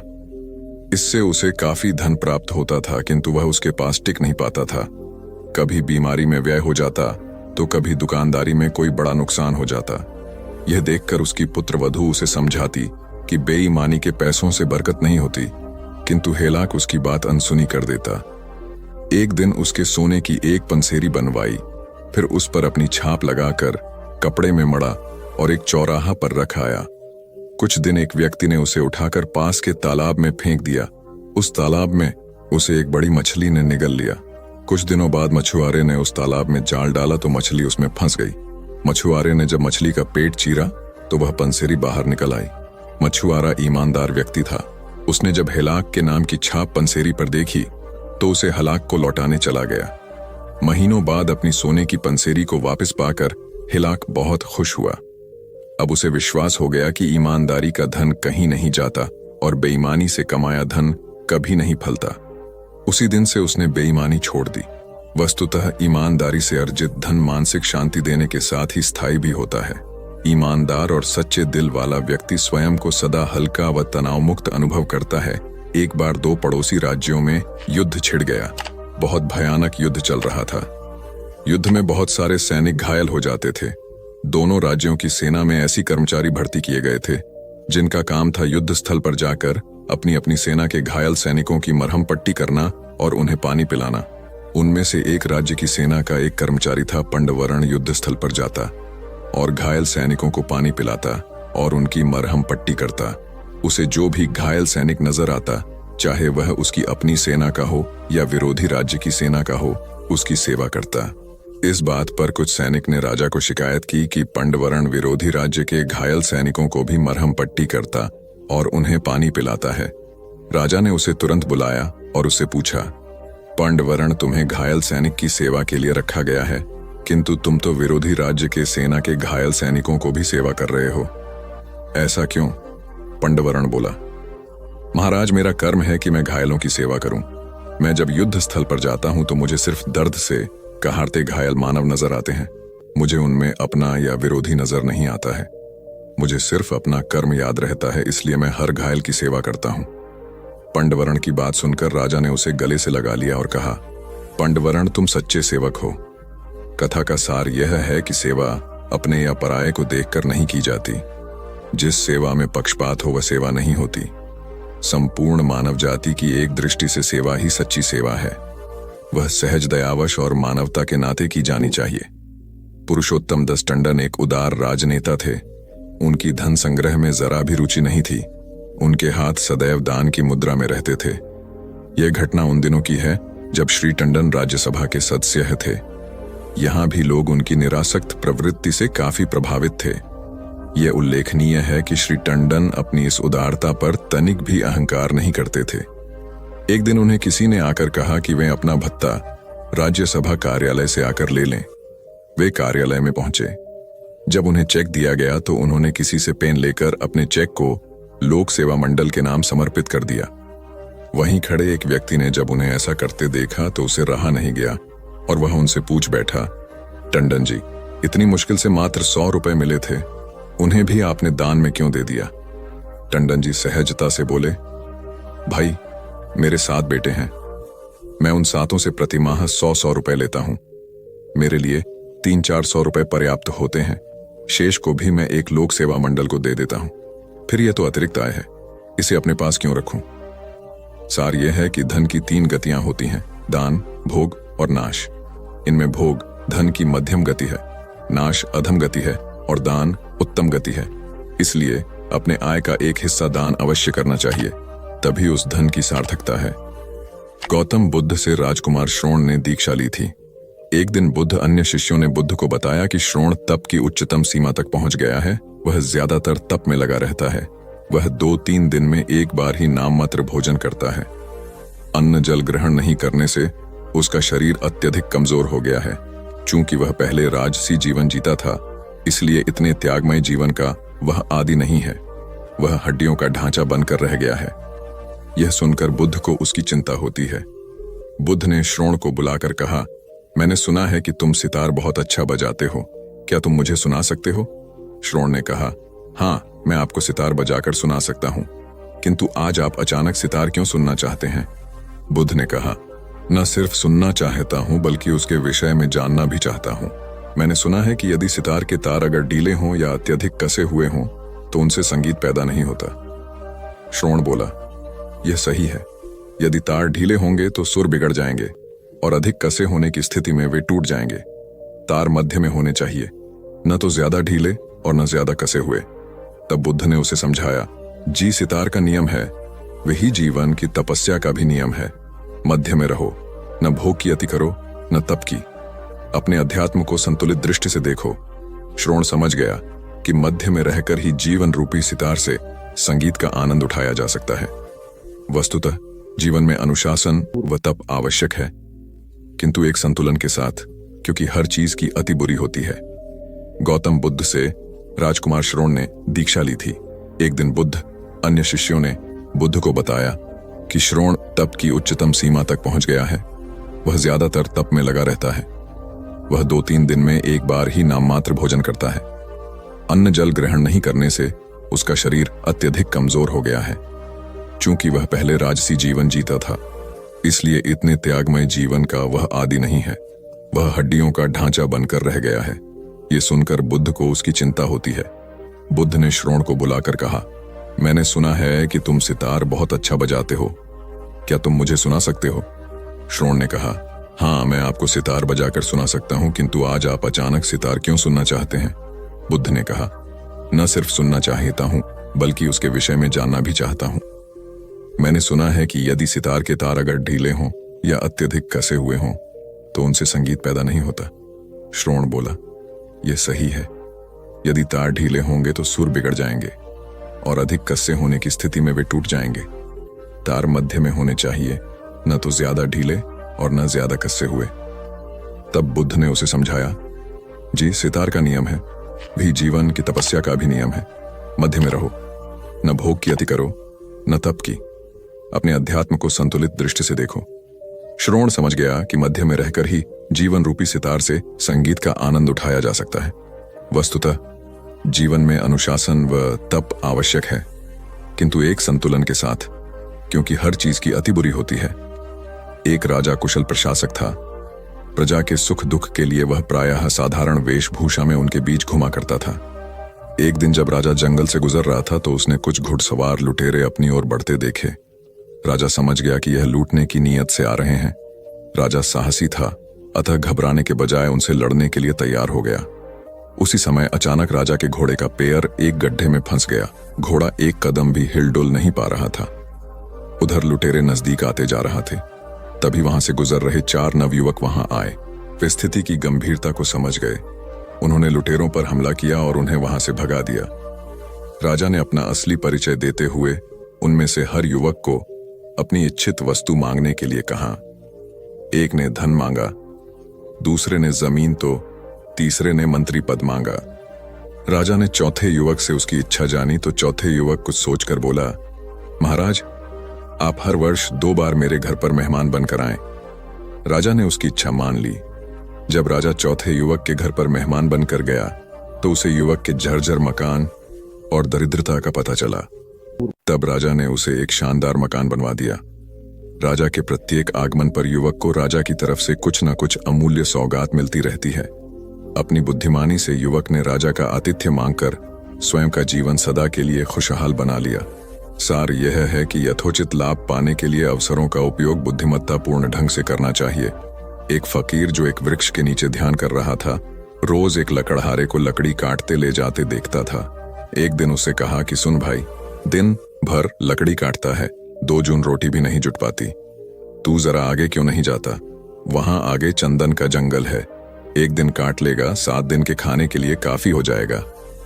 गरीब लकड़हारे को भरोसा तो नहीं आया, क्योंकि वह तो सोचता था कि जंगल को जितना वह जानता है और कौन जानता है। जंगल में ही तो जिंदगी बीती, लकड़ियां काटते ही तो जिंदगी बीती। ये फकीर यहाँ बैठा रहता है वृक्ष के नीचे, इसको क्या खाक पता होगा। मानने का मन तो न हुआ, लेकिन फिर सोचा कि हर्ज क्या है, कौन जाने ठीक ही कहता हो। फिर झूठ कहेगा भी क्यों। शांत आदमी मालूम पड़ता है, मस्त आदमी मालूम पड़ता है। कभी बोला भी नहीं इसके पहले। एक बार प्रयोग करके देख लेना जरूरी है। तो गया, लौटा, फकीर के चरणों में सिर रखा और कहा कि मुझे क्षमा करना। मेरे मन में बड़ा संदेह आया था, क्योंकि मैं तो सोचता था कि मुझसे ज्यादा लकड़ियां कौन जानता है, मगर मुझे चंदन की पहचान ही न थी। मेरा बाप भी लकड़हारा था, उसका बाप भी लकड़हारा था। हम यही काटने की जलाऊ लकड़ियां काटते काटते जिंदगी बिताते रहे। हमें चंदन का पता भी क्या, चंदन की पहचान क्या। हमें तो चंदन मिल भी जाता तो भी हम काट कर बेच आते उसे बाजार में ऐसे ही। तुमने पहचान बताई, तुमने गंध जतलाई, तुमने परख दी। जरूर जंगल है, मैं भी कैसा अभागा, काश पहले पता चल जाता। फकीर ने कहा, कोई फिक्र न करो, जब पता चला तभी जल्दी है, जब घर आ गए तभी सवेरा है। दिन बड़े मजे में कटने लगे। एक दिन काट लेता 7-8 दिन, 10 दिन जंगल आने की जरूरत ही न रहती। एक दिन फकीर ने कहा, मेरे भाई, मैं सोचता था कि तुम्हें कुछ अक्ल आएगी। जिंदगी भर तुम लकड़ियां काटते रहे, आगे न गए। तुम्हें कभी यह सवाल नहीं उठा कि इस चंदन के आगे भी कुछ हो सकता है? उसने कहा, यह तो मुझे सवाल ही ना आया, क्या चंदन के आगे भी कुछ है? उस फकीर ने कहा, चंदन के जरा आगे जाओ तो वहां चांदी की खदान है। लकड़ियां वकड़ियां काटना छोड़ो, एक दिन ले आओगे, 2, 4, 6 महीने के लिए हो गया। अब तो भरोसा आया था, भागा, संदेह भी ना उठाया। चांदी पर हाथ लग गए तो कहना ही क्या, चांदी ही चांदी थी। 4-6 महीने नदारद हो जाता, एक दिन आ जाता फिर नदारद हो जाता। लेकिन आदमी का मन ऐसा मूड है कि फिर भी उसे ख्याल ना आया कि और आगे कुछ हो सकता है। फकीर ने एक दिन कहा कि तुम कभी जागोगे कि नहीं, कि मुझी को तुम्हें जगाना पड़ेगा। आगे सोने की खदान है मूर्ख। तुझे खुद अपनी तरफ से सवाल, जिज्ञासा, मुमुक्षा कुछ नहीं उठती कि जरा और आगे देख लूं। अब 6 महीने मस्त पड़ा रहता है, घर में कुछ काम भी नहीं है, फुर्सत है, जरा जंगल में आगे देख कर देखूं, ये ख्याल में नहीं आता। उसने कहा कि मैं भी मंदभागी, मुझे ये ख्याल ही ना आया। मैं तो समझा चांदी, बस आखिरी बात हो गई, अब और क्या होगा। गरीब ने सोना तो कभी देखा न था, सुना था। फकीर ने कहा, थोड़ा और आगे सोने की खदान है, और ऐसे कहानी चलती है। फिर और आगे हीरों की खदान है, और ऐसे कहानी चलती है। और एक दिन फकीर ने कहा कि ना समझ, अब तू हीरों पर ही रुक गया। अब तो उस लकड़हारे को भी बड़ी अकड़ आ गई, बड़ा धनी भी हो गया था, महल खड़े कर लिए थे। उसने कहा, अब छोड़ो, अब तुम मुझे परेशान न करो, अब हीरों के आगे क्या हो सकता है। उस फकीर ने कहा, हीरों के आगे मैं हूं। तुझे यह कभी ख्याल नहीं आया कि यह आदमी मस्त यहां बैठा है, जिसे पता है हीरों की खदान का, वह हीरे नहीं भर रहा है, इसको जरूर कुछ और आगे मिल गया होगा। हीरों से भी आगे इसके पास कुछ होगा, तुझे कभी यह सवाल नहीं उठा? रोने लगा वह आदमी, सिर पटक दिया चरणों पर, कहा कि मैं कैसा मूड हूं, मुझे यह सवाल ही नहीं आता। तुम जब बताते हो तब मुझे याद आता है, ये तो मेरे जन्मों जन्मों में नहीं आ सकता था ख्याल कि तुम्हारे पास हीरों से भी बड़ा कोई धन है। फकीर ने कहा, उसी धन का नाम ध्यान है। अब खूब तेरे पास धन है, अब धन की कोई जरूरत नहीं। अब जरा अपने भीतर की खदान खोद, जो सबसे कीमती है। एक आदमी को काम के सिलसिले में अपने गांव से शहर जाना था। चूंकि वह बेरोजगार था और गांव में उसे कोई काम उपलब्ध नहीं था, इसलिए उसने शहर जाकर काम ढूंढने का निश्चय किया। गांवों से शहर की यात्रा करने के लिए कोई साधन करने लायक पैसे भी उसके पास नहीं थे, इसलिए वह पैदल ही निकल पड़ा। मार्ग में घना जंगल था। उसे जंगली जानवरों से भय लगा, किंतु कोई चारा न देख वह जंगल में प्रवेश कर गया। कुछ आगे जाने पर अचानक एक पेड़ से एक बड़ा सा बंदर उसके सामने कूदा। आदमी भय के मारे जहां का तहां खड़ा रह गया। बंदर ने आदमी से उसके विषय में पूछा। इस पर आदमी ने अपनी पूरा व्यथा बंदर को सुनाई। तब बंदर ने उसकी हर प्रकार से मदद करने का आश्वासन दिया, किंतु यह शर्त रखी कि तुम मुझे एक क्षण भी बिना काम के मत रखना, अन्यथा मैं तुम्हें मार डालूंगा। आदमी ने उसकी शर्त मान ली। बंदर उस दिन से आदमी के सारे काम करने लगा। जब कोई काम नहीं होता तो आदमी उसे सीढ़ी लाने को कहता और उसे पर ऊपर नीचे चढ़ने उतरने का आदेश देता। इस प्रकार बंदर आदमी का गुलाम बन गया। उपर्युक्त कथा में बंदर मानव मस्तिष्क का प्रतीक है। यदि हम अपने मस्तिष्क को सदैव विभिन्न कार्यों में लगाए रखेंगे तो यह सदैव रचनात्मक ऊर्जा से भरा रहकर सकारात्मक परिणाम देगा, किंतु उसे निष्क्रिय रखते हुए कोई काम नहीं करेंगे तो वह ध्वंसात्मक प्रकृति का हो जाएगा। इसीलिए कहा गया है कि खाली दिमाग शैतान का घर होता है। सेठ धनीराम हमेशा पैसे कमाने में लगे रहते, और परिवार पर पर्याप्त ध्यान नहीं दे पाते। उनकी पत्नी अपनी हवेली के सामने रहने वाले मजदूर मोहन के परिवार की कहुशी देखकर उन्हें उलाहना देती। तुम हमेशा काम में लगे रहते हो, तुम्हें न अपनी फिक्र है और न ही परिवार वालों की। मोहन के परिवार को देखो कितना खुशहाल है। यह सुनकर सेठ जी बोले, मोहन कभी 99 के फेर में नहीं पड़ा, वरना इसकी सारी हंसी और मस्ती चली जाती। सेठानी ने 99 के फेर का आशय पूछा तो सेठ जी ने समय आने पर उन्हें दिखाने का वायदा किया। एक रात सेठ जी ने रुपयों की एक पोटली मोहन के आंगन में चुपचाप फेंक दिया। सुबह मोहन की निगाह उस पर पड़ी। खोलने पर उसमें रुपए देख परिवार बहुत खुश हुआ। पोटली में 99 रुपए थे। सभी विचार करने लगे कि इसमें जो 1 रुपया कम है उसे भी कमाकर 100 रुपए पूरे कर लिए जाएं। सबने निश्चय किया कि अधिक मेहनत करेंगे और पैसे बचाएंगे। यही किया गया। 100 रुपए तो पूरे हो गए, लेकिन इच्छाएं और बलवती हो गई। अब मोहन, उसकी पत्नी और बच्चे रुपए बचाने के फेर में व्यस्त रहने लगे। रात को सभी देर से आते और थके मांदे सो जाते। सुबह फिर कमाने के लिए निकल पड़ते। अब न वे परस्पर बातचीत करते और न हंसी खुशी रह पाते। इस परिवार का यह परिवर्तन दिखाकर सेठ जी ने सेठानी से कहा, इसे ही कहते हैं 99 का फेर। वस्तुतः अधिक पाने की चाह व्यक्ति का सुख चैन हर लेती है, इसलिए जितना है उसी में संतुष्ट रहना चाहिए। एक आदमी को काम के सिलसिले में अपने गांव से शहर जाना था। चूंकि वह बेरोजगार था और गांव में उसे कोई काम उपलब्ध नहीं था, इसलिए उसने शहर जाकर काम ढूंढने का निश्चय किया। गांवों से शहर की यात्रा करने के लिए कोई साधन करने लायक पैसे भी उसके पास नहीं थे, इसलिए वह पैदल ही निकल पड़ा। मार्ग में घना जंगल था। उसे जंगली जानवरों से भय लगा, किंतु कोई चारा न देख वह जंगल में प्रवेश कर गया। कुछ आगे जाने पर अचानक एक पेड़ से एक बड़ा सा बंदर उसके सामने कूदा। आदमी भय के मारे जहां का तहां खड़ा रह गया। बंदर ने आदमी से उसके विषय में पूछा। इस पर आदमी ने अपनी पूरा व्यथा बंदर को सुनाई। तब बंदर ने उसकी हर प्रकार से मदद करने का आश्वासन दिया, किंतु यह शर्त रखी कि तुम मुझे एक क्षण भी बिना काम के मत रखना, अन्यथा मैं तुम्हें मार डालूंगा। आदमी ने उसकी शर्त मान ली। बंदर उस दिन से आदमी के सारे काम करने लगा। जब कोई काम नहीं होता तो आदमी उसे सिर ही लाने को कहता और उसे पर ऊपर नीचे चढ़ने उतरने का आदेश देता। इस प्रकार बंदर आदमी का गुलाम बन गया। उपर्युक्त कथा में बंदर मानव मस्तिष्क का प्रतीक है। यदि हम अपने मस्तिष्क को सदैव विभिन्न कार्यों में लगाए रखेंगे तो यह सदैव रचनात्मक ऊर्जा से भरा रहकर सकारात्मक परिणाम देगा। किंतु उसे निष्क्रिय रखते हुए कोई काम नहीं करेंगे तो वह ध्वंसात्मक प्रकृति का हो जाएगा। इसलिए कहा गया है कि खाली दिमाग शैतान का घर होता है। किसी देश के रक्षा मंत्री अपनी सेना के एक हवाई जहाज में निरीक्षण हेतु गए। यह हवाई जहाज अपने सैनिक को लेकर युद्ध स्थल की ओर जाने की तैयारी में था। सभी सैनिक अपने अपने हथियारों से लैस और उत्साह से भरपूर थे। रक्षा मंत्री ने सूक्ष्मता से अपने सैनिक की तैयारियों का जायजा लिया। जायजा लेने के पश्चात उन्होंने अपने सैनिकों से पूछा, आप लोग वायुयान से अपने मिशन पर जा रहे हैं, क्या आप लोगों ने अपना अपना पैराशूट जांच लिया है? सभी जवानों ने कहा, महोदय, युद्ध में हथियार अत्यंत महत्वपूर्ण होते हैं। हमने अपने हथियार पूर्णतया जांच परख लिए हैं, पैराशूट तो ठीक ही होगा। रक्षा मंत्री ने कहा, फिर भी जाने से पहले आप एक बार अपने अपने पैराशूट जांच लें। जवानों ने अपने पैराशूट चेक किए तो वे हैरान रह गए, क्योंकि कुछ जवानों के पैराशूट चेक किए तो वे हैरान रह गए क्योंकि कुछ जवानों के पैराशूट खोलने वाला बटन अटक रहा था।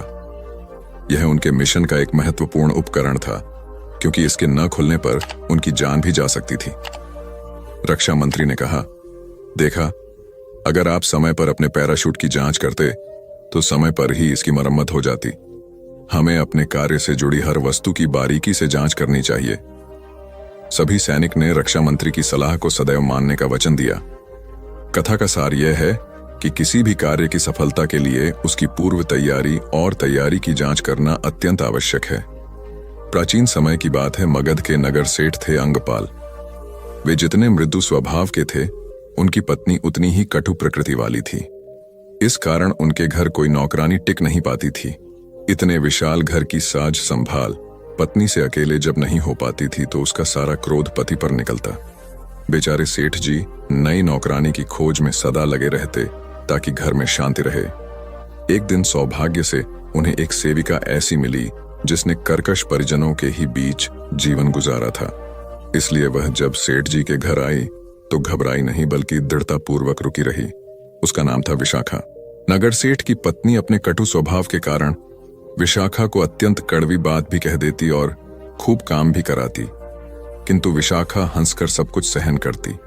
अतः उसकी मृदुलता और श्रमशीलता ने सेठ जी के साथ ही इनकी पत्नी का भी मन जीत लिया। अब सेठ जी की पत्नी का कटु स्वभाव बदल गया था। वह अब सबसे प्यार से बात करती और कभी कड़वा वचन नहीं बोलती। जब सब कुछ ठीक हो गया तो विशाखा ने जाने की आज्ञा चाही। हालांकि सेठ जी ने उसे सभी सुविधाएं दे रखी थीं, किंतु विशाखा रुकने को तैयार नहीं हुई। विशाखा कलह व अशांति वाले दूसरे घर की खोजने निकल पड़ी। उसका कहना था कि विपन्नों के साथ रहकर उन्हें अपनी सदाशयता के सहारे सुधारा जा सकता है। अतंतः वह ब्रह्मवर्त क्षेत्र की प्रसिद्ध संत के रूप में ख्यात हुई। वस्तुतः दुर्जनों को अपने सद्गुणों के संपर्क में रखकर सुधारने का सेवा कार्य पत्थर को पानी से काटने जैसा जटिल है, किंतु असंभव नहीं है। सत्य किसी व्यक्ति विशेष की संपत्ति नहीं है, बल्कि यह सभी व्यक्तियों का खजाना है। खाली गमला लाने वाला बना विजेता। एक राजा को सुयोग्य व ईमानदार मंत्री की आवश्यकता थी। उसके दरबार में चाटुकारों की भरमार थी, जिनसे राजा बहुत परेशान था। एक दिन उसने एक उपाय सोचा। सभी दरबारियों को बुलाकर राजा ने कहा, मैं चाहता हूं कि आप लोग मेरे लिए एक एक पौधा लगाएं। जिसका पौधा सबसे सुंदर व रहा भरा होगा, उसे मैं अपना मंत्री नियुक्त करूंगा। आप लोगों को बीज अब गमले में दूंगा। आपको बस खाद पानी देकर पौधा तैयार करना है। आपके पास 1 महीने का समय है। चापलूस दरबारी ये सुनकर बहुत प्रसन्न हो गए, क्योंकि यह बहुत आसान कार्य था। सब अपने अपने गमले में बीज डालकर नित्य खाद व पानी देने लगे। जब 1 महीना हुआ तो सभी अपने अपने गमले लेकर दरबार में पहुंचे। सभी के गमले सुंदर पौधे से सजे हुए थे, किंतु एक व्यक्ति का गमला खाली था, जिसे देखकर सभी हंस रहे थे। जब राजा ने मंत्री पद के खाली गमले वाले व्यक्ति का नाम घोषित किया तो सब अवाक रह गए। तब राजा ने कहा, मैंने आप सभी को जो बीज दिए थे वे उबले हुए थे, अतः वे उग ही नहीं सकते थे। आप सब ने मुझे प्रसन्न कर मंत्री पद पाने के लोभ में बीज बदल दिए, लेकिन इस व्यक्ति ने ऐसा नहीं किया और परिणाम स्वरूप यह आज खाली गमला लेकर दरबार में आया है। ये व्यक्ति सच्चाई पर कायम रहा, इसीलिए यह व्यक्ति ही मंत्री पद के लायक है। वह राज्य कभी उन्नति नहीं कर सकता जिसके दरबारी बस राजा को खुश करना चाहते हो और प्रजा की भलाई की ओर किसी का ध्यान न हो। सार यह है कि लोभ व स्वार्थ के मार्ग से हटकर सच्चाई के मार्ग पर चले तो सफलता अवश्य आपके कदम चूमेगी। स्वामी दयानंद सरस्वती के प्रवचनों में अमीरचंद नामक व्यक्ति भजन गाता था। उसका गला अत्यंत सुरीला था। वह जब भी गाता बड़ी तन्मयता के साथ गाता था। उसे सुनकर श्रोता मुग्ध हो जाते। अमीरचंद के भावपूर्ण गीतों ने स्वामी जी को भी उसका मुरीद बना दिया था और वे सदैव उसे प्रोत्साहन देते रहते थे। एक बार उनके प्रवचन के उपरांत जब अमीरचंद भजन गाकर चला गया तो कुछ प्रतिष्ठित लोगों ने उनसे अमीरचंद के खराब आचरण के विषय में शिकायत की। स्वामी जी हैरान हुए, किंतु जब उन्होंने इन आरोपों की जांच की तो उन्हें सत्य पाया। उन्हें पता चला कि अमीरचंद रिश्वत लेता है, नशा करता है और पत्नी को भी त्याग चुका है। अगले दिन अमीरचंद ने भजन समाप्त करने के बाद जब स्वामी जी से जाने की अनुमति मांगी तो वे बोले, तुम्हारा गला तो कोयल जैसा है, किंतु आचरण कौए के समान है। अमीरचंद को बात की गहराई समझ में आई। उसने अच्छा बनने के बाद ही स्वामी जी से मिलने का संकल्प व्यक्त किया। सबसे पहले तो उसने रिश्वत लेना छोड़ा, फिर नशे से मुक्ति ली। तत्पश्चात पत्नी को स्वयं जाकर आदरपूर्वक लाया और सदैव उसके प्रति निष्ठावान रहने का संकल्प लिया। फिर वह स्वामी जी से मिला तो उन्होंने उसके इस कायाकल्प पर प्रसन्नता व्यक्त करते हुए आशीर्वाद दिया। कथा का सार यह है कि यदि वाणी में सरस्वती बसती हो और आचरण रावण के समान हो तो यह प्रतिकूलता अपयश का भागी ही बनाती है। वस्तुतः मीठी वाणी और सदाचरण का मेल व्यक्ति को लोकप्रिय बनाता है। संत रविकुमार त्याग और वैराग्य का जीवन व्यतीत करते थे। वह निरंतर ईश्वर का स्मरण करते और संतों के साथ आध्यात्मिक चर्चाओं में लीन रहते थे। लोग उन्हें श्रद्धा की दृष्टि से देखते थे और उनका आशीर्वाद लेने के लिए दूर दूर से आते थे। किंतु संत रविकुमार इस लोकप्रियता के अहंकार से कोसों दूर अत्यंत विनम्र रहते थे। संत रविकुमार को आकाश में उड़ने की सिद्धि प्राप्त थी। एक बार संत रविकुमार से संत वर्मदेव मिलने आए। संत वर्मदेव के पास पानी के ऊपर चलने की शक्ति थी। संत वर्मदेव को नहीं पता था कि संत रवि कुमार के पास आकाश में उड़ने की शक्ति है। अहंकारवश संत वर्मदेव ने संत रवि कुमार को नीचा दिखाने की सोची। उन्होंने संत रवि कुमार से कहा, क्यों ना हम झील के पानी के ऊपर चलते हुए आध्यात्मिक चर्चा करें। संत रवि कुमार उनके अहंकारवश संकेत को समझ गए। संत रवि कुमार शांत भाव से बोले, आध्यात्मिक चर्चा अगर हम आज आकाश में भ्रमण करते हुए करें तो कैसा रहेगा। संत वर्मदेव समझ गए कि रवि कुमार आकाश में उड़ने की शक्ति जानते हैं। संत वर्मदेव निरुत्तर हो गए। वर्मदेव जी, जो काम आप कर सकते हैं वो तो एक छोटी छोटी से मछली भी कर सकती है, और जो काम मैं कर सकता हूं वो तो एक छोटी सी मक्खी भी कर सकती है। लेकिन सत्य इस करिश्मेबाजी से कोसों दूर है। उसे तो विनम्र होकर खोजना पड़ता है। आपको और हमें जो शक्तियां प्राप्त हैं वह जन कल्याण के लिए हैं। इन शक्तियों का अहंकार करना उचित नहीं है। संत वर्मदेव ने हाथ जोड़कर माफी मांगी और अहंकार को त्याग कर जन कल्याण के लिए निकल पड़े। वस्तुतः मैं अथवा द्वैत के भाव का हम या अद्वैत भाव में विसर्जन ही ईश्वर की प्राप्ति का द्वार है। संत रवि कुमार त्याग और वैराग्य का जीवन व्यतीत करते थे।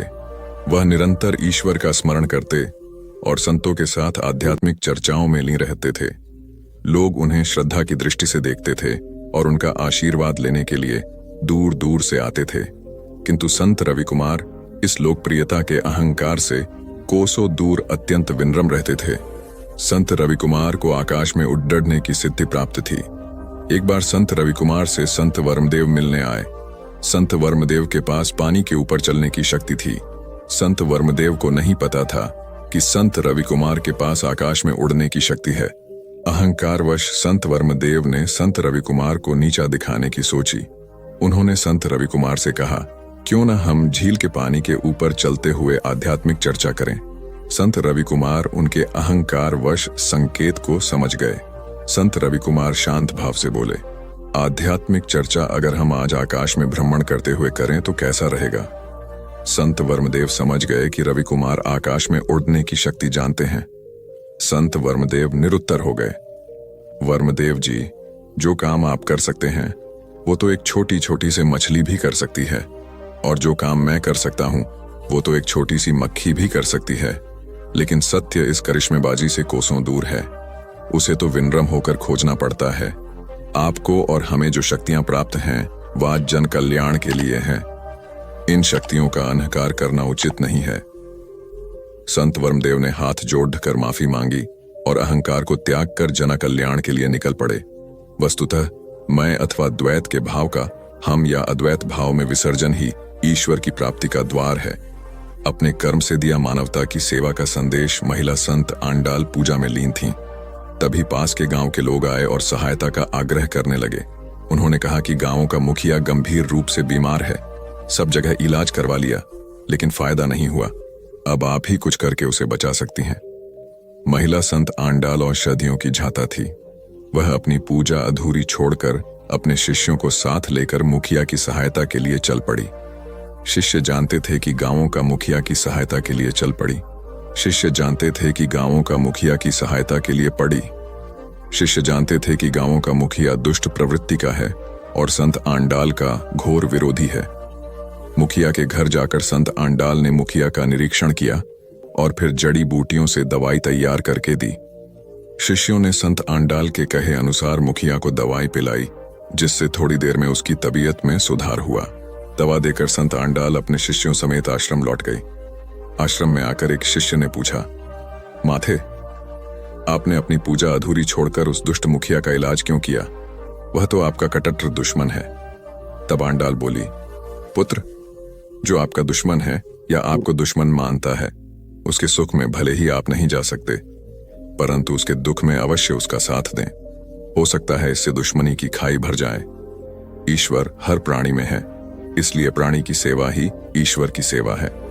हमें ईश्वर सेवा का कोई भी मौका छोड़ना नहीं चाहिए। शिष्य यह सुनकर श्रद्धा विभूत हो गए। सार यह है कि दुख में सबके काम आना चाहिए। इससे दुखी व पीड़ित व्यक्ति को दुख से लड़ने की ताकत मिलती है। जिज्ञासु ने समझे। पूर्णता के मायने एक बार कबीरदास जी के पास एक जिज्ञासु आया और पूछने लगा, महात्मन, मुझे गृहस्थ बनना चाहिए अथवा सन्यासी?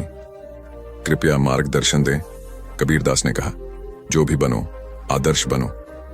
उसे अच्छी तरह से समझाने के लिए कबीर ने 2 घटनाएं दिखाई। उन्होंने अपनी पत्नी को बुलाया। वह दोपहर का समय था। फिर भी उन्होंने पत्नी से कहा कि मुझे दीपक जला कर दो ताकि उसके प्रकाश में मैं अच्छी तरह कपड़ा बुन सकूं। पत्नी ने बिना कोई तर्क किए दीपक जला दिया और चली गई। इस घटना से कबीर ने जिज्ञासु को समझाया, यदि गृहस्थ बनना है तो परस्पर ऐसा दृढ़ विश्वास रखना कि दूसरे की इच्छा ही अपनी इच्छा हो। इसके बाद कबीर जिज्ञासु को लेकर एक पहाड़ी पर गए जहां एक बुजुर्ग संत रहते थे। कबीर और जिज्ञासु ने संत को प्रणाम किया और उनके पास बैठ गए। कबीर ने संत से पूछा, बाबा जी, आपकी आयु कितनी है? संत ने कहा, 80 वर्ष। थोड़ी देर इधर उधर की चर्चा कर कबीर से फिर से संत से उनकी उम्र पूछी। संत बोले, 80 वर्ष। इस प्रकार थोड़े अंतराल के पश्चात कबीर ने कई बार संत से उनकी आयु पूछी और संत ने हर बार बड़े प्यार से उन्हें बताया, 80 वर्ष। इसके बाद कबीर जिज्ञासु को लेकर पहाड़ी से नीचे उतरने लगे। थोड़ा सा नीचे उतरने पर कबीर ने संत को आवाज लगाई, महात्मन जरा सुनेंगे। संत कबीर के पास नीचे उतर कर आए और पूछा, क्या बात है बेटा? कबीर ने हाथ जोड़कर कहा, महात्मन, मैं आपसे आपकी उम्र पूछना चाहता था। संत ने मुस्कुराते हुए कहा, 80 वर्ष। तब कबीर ने जिज्ञासु से कहा, जिज्ञासु भाई, यदि संत बनना है तो इस तरह धैर्यवान व क्षमाशील बनना। वस्तुतः हम जहां जिस भूमिका में रहें उसके अनुकूल बनकर रहने से ही पूर्णता आती है। अतः जो बने, आदर्श बने। कथा सिद्धार्थ के जीवन के उस दौर की है जब वे बुद्धत्व को प्राप्त नहीं हुए थे और निरंजना नदी के तटीय वनों में वृक्ष के नीचे ध्यान करते थे। सिद्धार्थ प्रतिदिन ध्यान करने के बाद पास के किसी गांवों में चले जाते और भिक्षा मांगकर लौट आते। कुछ दिनों बाद उन्होंने भिक्षाटन पर भी जाना बंद कर दिया क्योंकि एक गांव के प्रधान की छोटी बेटी सुजाता उनके लिए नित्य भोजन लाने लगी। कुछ दिनों के बाद उसी गांव का एक चरवाहा भी सिद्धार्थ से प्रभावित होकर उनके पास आने लगा। उसका नाम स्वस्ति था। एक दिन स्वस्ति से सिद्धार्थ बातें कर रहे थे कि सुजाता भोजन लेकर आई। जैसे ही सिद्धार्थ ने भोजन करना शुरू किया, उन्होंने बातचीत बंद कर दी। स्वस्ति ने बात करने की कोशिश की तो सिद्धार्थ ने इशारे से उसे चुप करा दिया। जितनी देर तक वे भोजन करते रहे बिल्कुल चुप रहे, स्वस्ति को हैरानी हुई। उसने सिद्धार्थ से भोजन करने के उपरांत पूछा, गुरुदेव, आप मेरे आने के बाद निरंतर वार्तालाप करते रहे किंतु भोजन के दौरान एक शब्द भी नहीं बोले। मैं तो भोजन करते करते भी बातें कर लेता हूं, आपने तो मुझे भी इशारे से चुप करा दिया। इसका क्या कारण है? सिद्धार्थ बोले, भोजन का निर्माण बड़ी कठिनाई से होता है। किसान पहले बीज बोता है, फिर पौधों की रखवाली करता है और तब कहीं जाकर पैदा होता है। फिर घर की महिलाएं बड़े जतन से उसे खाने योग्य बनाती हैं। इतनी कठिनाई से तैयार भोजन का पूरा आनंद तभी संभव है जब हम पूर्णतः मौन हों। यदि हम भोजन को पूर्ण शांति से मौन रहकर अच्छी तरह से चबा चबा कर खाएंगे तो यह आसानी से पचेगा, जिससे पेट कभी खराब नहीं होगा। मौन रहकर भोजन करने से भोजन का श्वास नली में जाने का खतरा भी नहीं रहता। अतः भोजन के दौरान मैं मौन रहकर उसका पूरा आनंद लेता हूं। वस्तुतः शांति से किया गया भोजन न केवल शारीरिक भूख तृप्त करता है बल्कि मानसिक आनंद और सात्विक ऊर्जा भी देता है। कबीर अपने स्टिक दोहों और पैनी साखियों के कारण धीरे धीरे सिद्ध पुरुष के रूप में ख्याति पाने लगे थे। वे जुलाहे का काम करते थे, सत्य को सीधे सपाट ढंग से कह देना, और वह भी निर्भीकता के साथ। ये कबीर ही थे जिनका इतना साहस था, इसलिए आम जनता के लिए वे श्रद्धा का केंद्र बन चुके थे। इतनी प्रसिद्धि पाने के बाद भी कबीर ने अपना पैतृक व्यवसाय नहीं छोड़ा। वे प्रतिदिन कपड़ा बुनते थे और साथ साथ जनसंपर्क व भजनादि का कार्य भी करते रहते थे। कबीर के कुछ शिष्यों को यह ठीक नहीं लगता था, अतः एक दिन उनमें से एक ने कबीर से पूछा, गुरुदेव, जब आप साधारण मनुष्य थे तब कपड़ा बुनते थे तो ठीक बात थी, किंतु अब आप इतने विख्यात हो गए हैं, जीवन निर्वाह में भी कोई कमी नहीं है, फिर भी आप कपड़ा क्यों बुनते हैं? आपको यह शोभा नहीं देता। उसकी बात सुनकर कबीर मुस्कुराते हुए सहजता से बोले, बेटा, पहले मैं मात्र अपने पेट का पालन करने के लिए कपड़ा बनता था, किंतु अब मैं जन जन में समाये हुए भगवान के तन को ढकने के लिए पूर्ण मनोयोग से कपड़ा बनता हूं। कार्य वही कर रहा हूं किंतु मेरा दृष्टिकोण बदल गया है। शिष्य ने भी श्रद्धापूर्वक सहमति जताई। कथा का सार यह है कि स्वहित में कार्य करना स्वधर्म है, किंतु जब कार्य का लक्ष्य समाज हित हो जाए तो वह परम धर्म कहलाता है और इस धर्म का पालन करने वाला परम योगी हो जाता है। स्वप्न में पता चला जीवन जीने का अर्थ एक आदमी अपनी पत्नी व पुत्र के साथ सुखी जीवन व्यतीत कर रहा था। अचानक एक दिन उसकी पत्नी बीमार हो गई और बहुत इलाज कराने के बाद भी स्वस्थ नहीं हुई। लेकिन दुर्भाग्यवश थोड़े दिनों बाद पुत्र को भी रोग ने आ घेरा और उसे भी लाख उपचार के लिए पश्चात बचाया नहीं जा सका। अब तो आदमी पर वज्रपात ही हो गया। वह दिन रात रोता रहता, संसार से सर्वथा विरक्त होकर वह एकांतवासी बन गया। न किसी से कुछ बात करता और न ही मिलता जुलता। एक दिन अपने पुत्र का स्मरण कर वह देर रात तक रोता रहा। फिर उसकी आंख लग गई। स्वप्न में वह देवलोक जा पहुंचा। वहां उसने देखा कि छोटे बच्चों का जुलूस निकल रहा है। उन सभी के हाथों में जलती हुई मोमबत्तियां हैं। उस जुलूस में उसका पुत्र भी चल रहा था, किंतु उसके हाथ की मोमबत्ती बुझी हुई थी। आदमी पहले तो अपने पुत्र से लिपटकर खूब रोया, फिर मोमबत्ती बुझने का कारण पूछा तो पुत्र बोला, पिताजी, आप मुझे याद करके बार बार रोते हैं, इसलिए आपके आंसुओं से मेरी मोमबत्ती बुझ जाती है। यह सुनते ही आदमी की नींद खुल गई और उस दिन उसने बच्चे के लिए रोना बंद कर दिया। उसकी स्मृति में अनाथ बच्चों की मदद करना शुरू कर दिया। सार यह है कि रिश्तों से मोह स्वाभाविक है, किंतु मृत्यु के रूप में उनकी समाप्ति पर शोक में डूबने के स्थान पर उनकी स्मृति में रचनात्मक कर्म करने चाहिए, ताकि कुछ बेहतर करने के उल्लास से वे अधिक याद आएं। श्रीहरिपुर के राजा प्रदीप सिंह की असमय मृत्यु के बाद उनके इकलौते पुत्र तेजवीर सिंह को गद्दी पर बैठाया गया। तेजवीर सिंह अपने पिता को तरह साहसी थे, किंतु अनुभव की कमी होने के कारण अनेक बार संकट की स्थिति में घबरा जाते थे। ऐसे में राजमाता उन्हें हिम्मत देती और उचित मार्गदर्शन द्वारा संकट से उबारती। पड़ोसी राज्य गंगापुर के राजा भीम सिंह की निगाह श्रीहरिपुर पर थी। आखिर एक दिन भीम सिंह ने श्रीहरिपुर पर आक्रमण कर ही दिया। दोनों राज्यों की सेनाओं में घमासान युद्ध होने लगा। भीम सिंह को सेना बड़ी थी। अब तक राजा प्रदीप सिंह सेना छोटी होने के बावजूद अपने साहस और हौसले से सेना का मनोबल ऊंचा रख जीतते आए थे, किंतु तेजवीर सिंह इसे कायम नहीं रख पाए। 2 ही दिन में भीम सिंह ने 4 मील हिस्से पर अधिकार कर लिया। राजमाता ने तेजवीर सिंह को बुलाकर उससे पराजय का कारण पूछा। तेजवीर सिंह ने बताया कि हमारी सेना भीम सिंह की सेना से छोटी है और यही पराजय का कारण है। जब राजमाता ने तेजवीर सिंह के मुख से छोटी सेना के कारण पराजित होने की बात सुनी तो उन्होंने मन ही मन कुछ तय किया। जब रात को तेजवीर सिंह सोने से पहले उन्हें प्रणाम करने आए तो उन्होंने देखा कि राजमाता 6 पतली लकड़ियों के गट्ठर से फर्श पर पड़े लोहे के बड़े टुकड़े को तोड़ने का प्रयास कर रही हैं। तेजवीर ने उनसे कहा, मां, 6000 लकड़ियां मिलकर भी इस मजबूत लोहे को नहीं तोड़ सकती। तब राजमाता बोली, सही कहा, संख्या से मजबूती को पराजित नहीं किया जा सकता।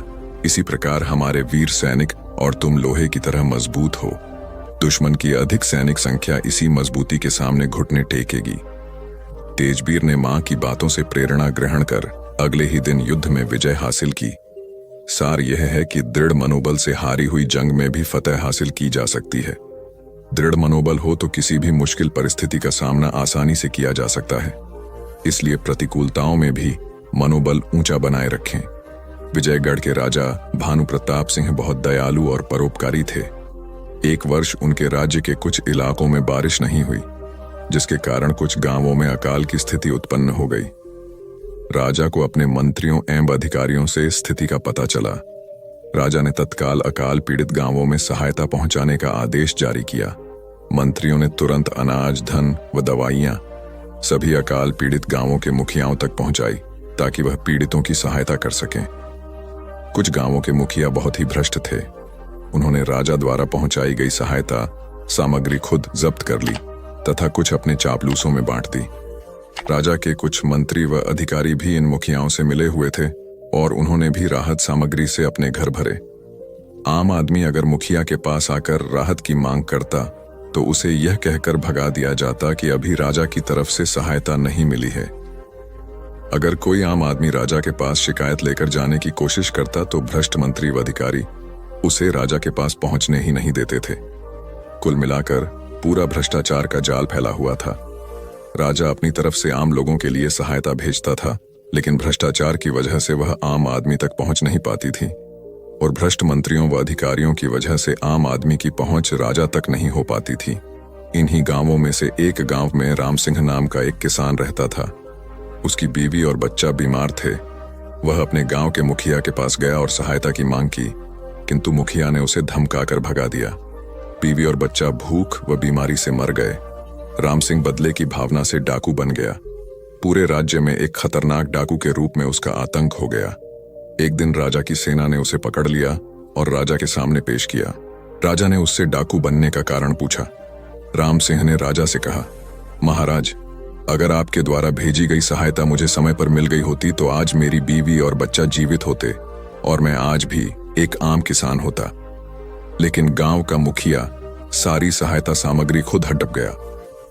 राम सिंह की बातें सुनकर राजा को बहुत दुख हुआ और उसने स्वयं सारे मामले की जांच पड़ताल करने का फैसला किया। राजा ने अपनी जांच में कई भ्रष्ट मंत्रियों और गांव के मुखियाओं का पर्दाफाश किया और उन्हें जेल में डाल दिया। वस्तुतः संकटग्रस्त लोगों की सहायता करना पुण्य कार्य है। सहायता वास्तविक व्यक्तियों तक पहुंचना बहुत जरूरी है। हर देश के शासकों को इस बात का हमेशा ध्यान रखना चाहिए कि उनके द्वारा जरूरतमंदों को दी जाने वाली सहायता वास्तव में जरूरतमंदों तक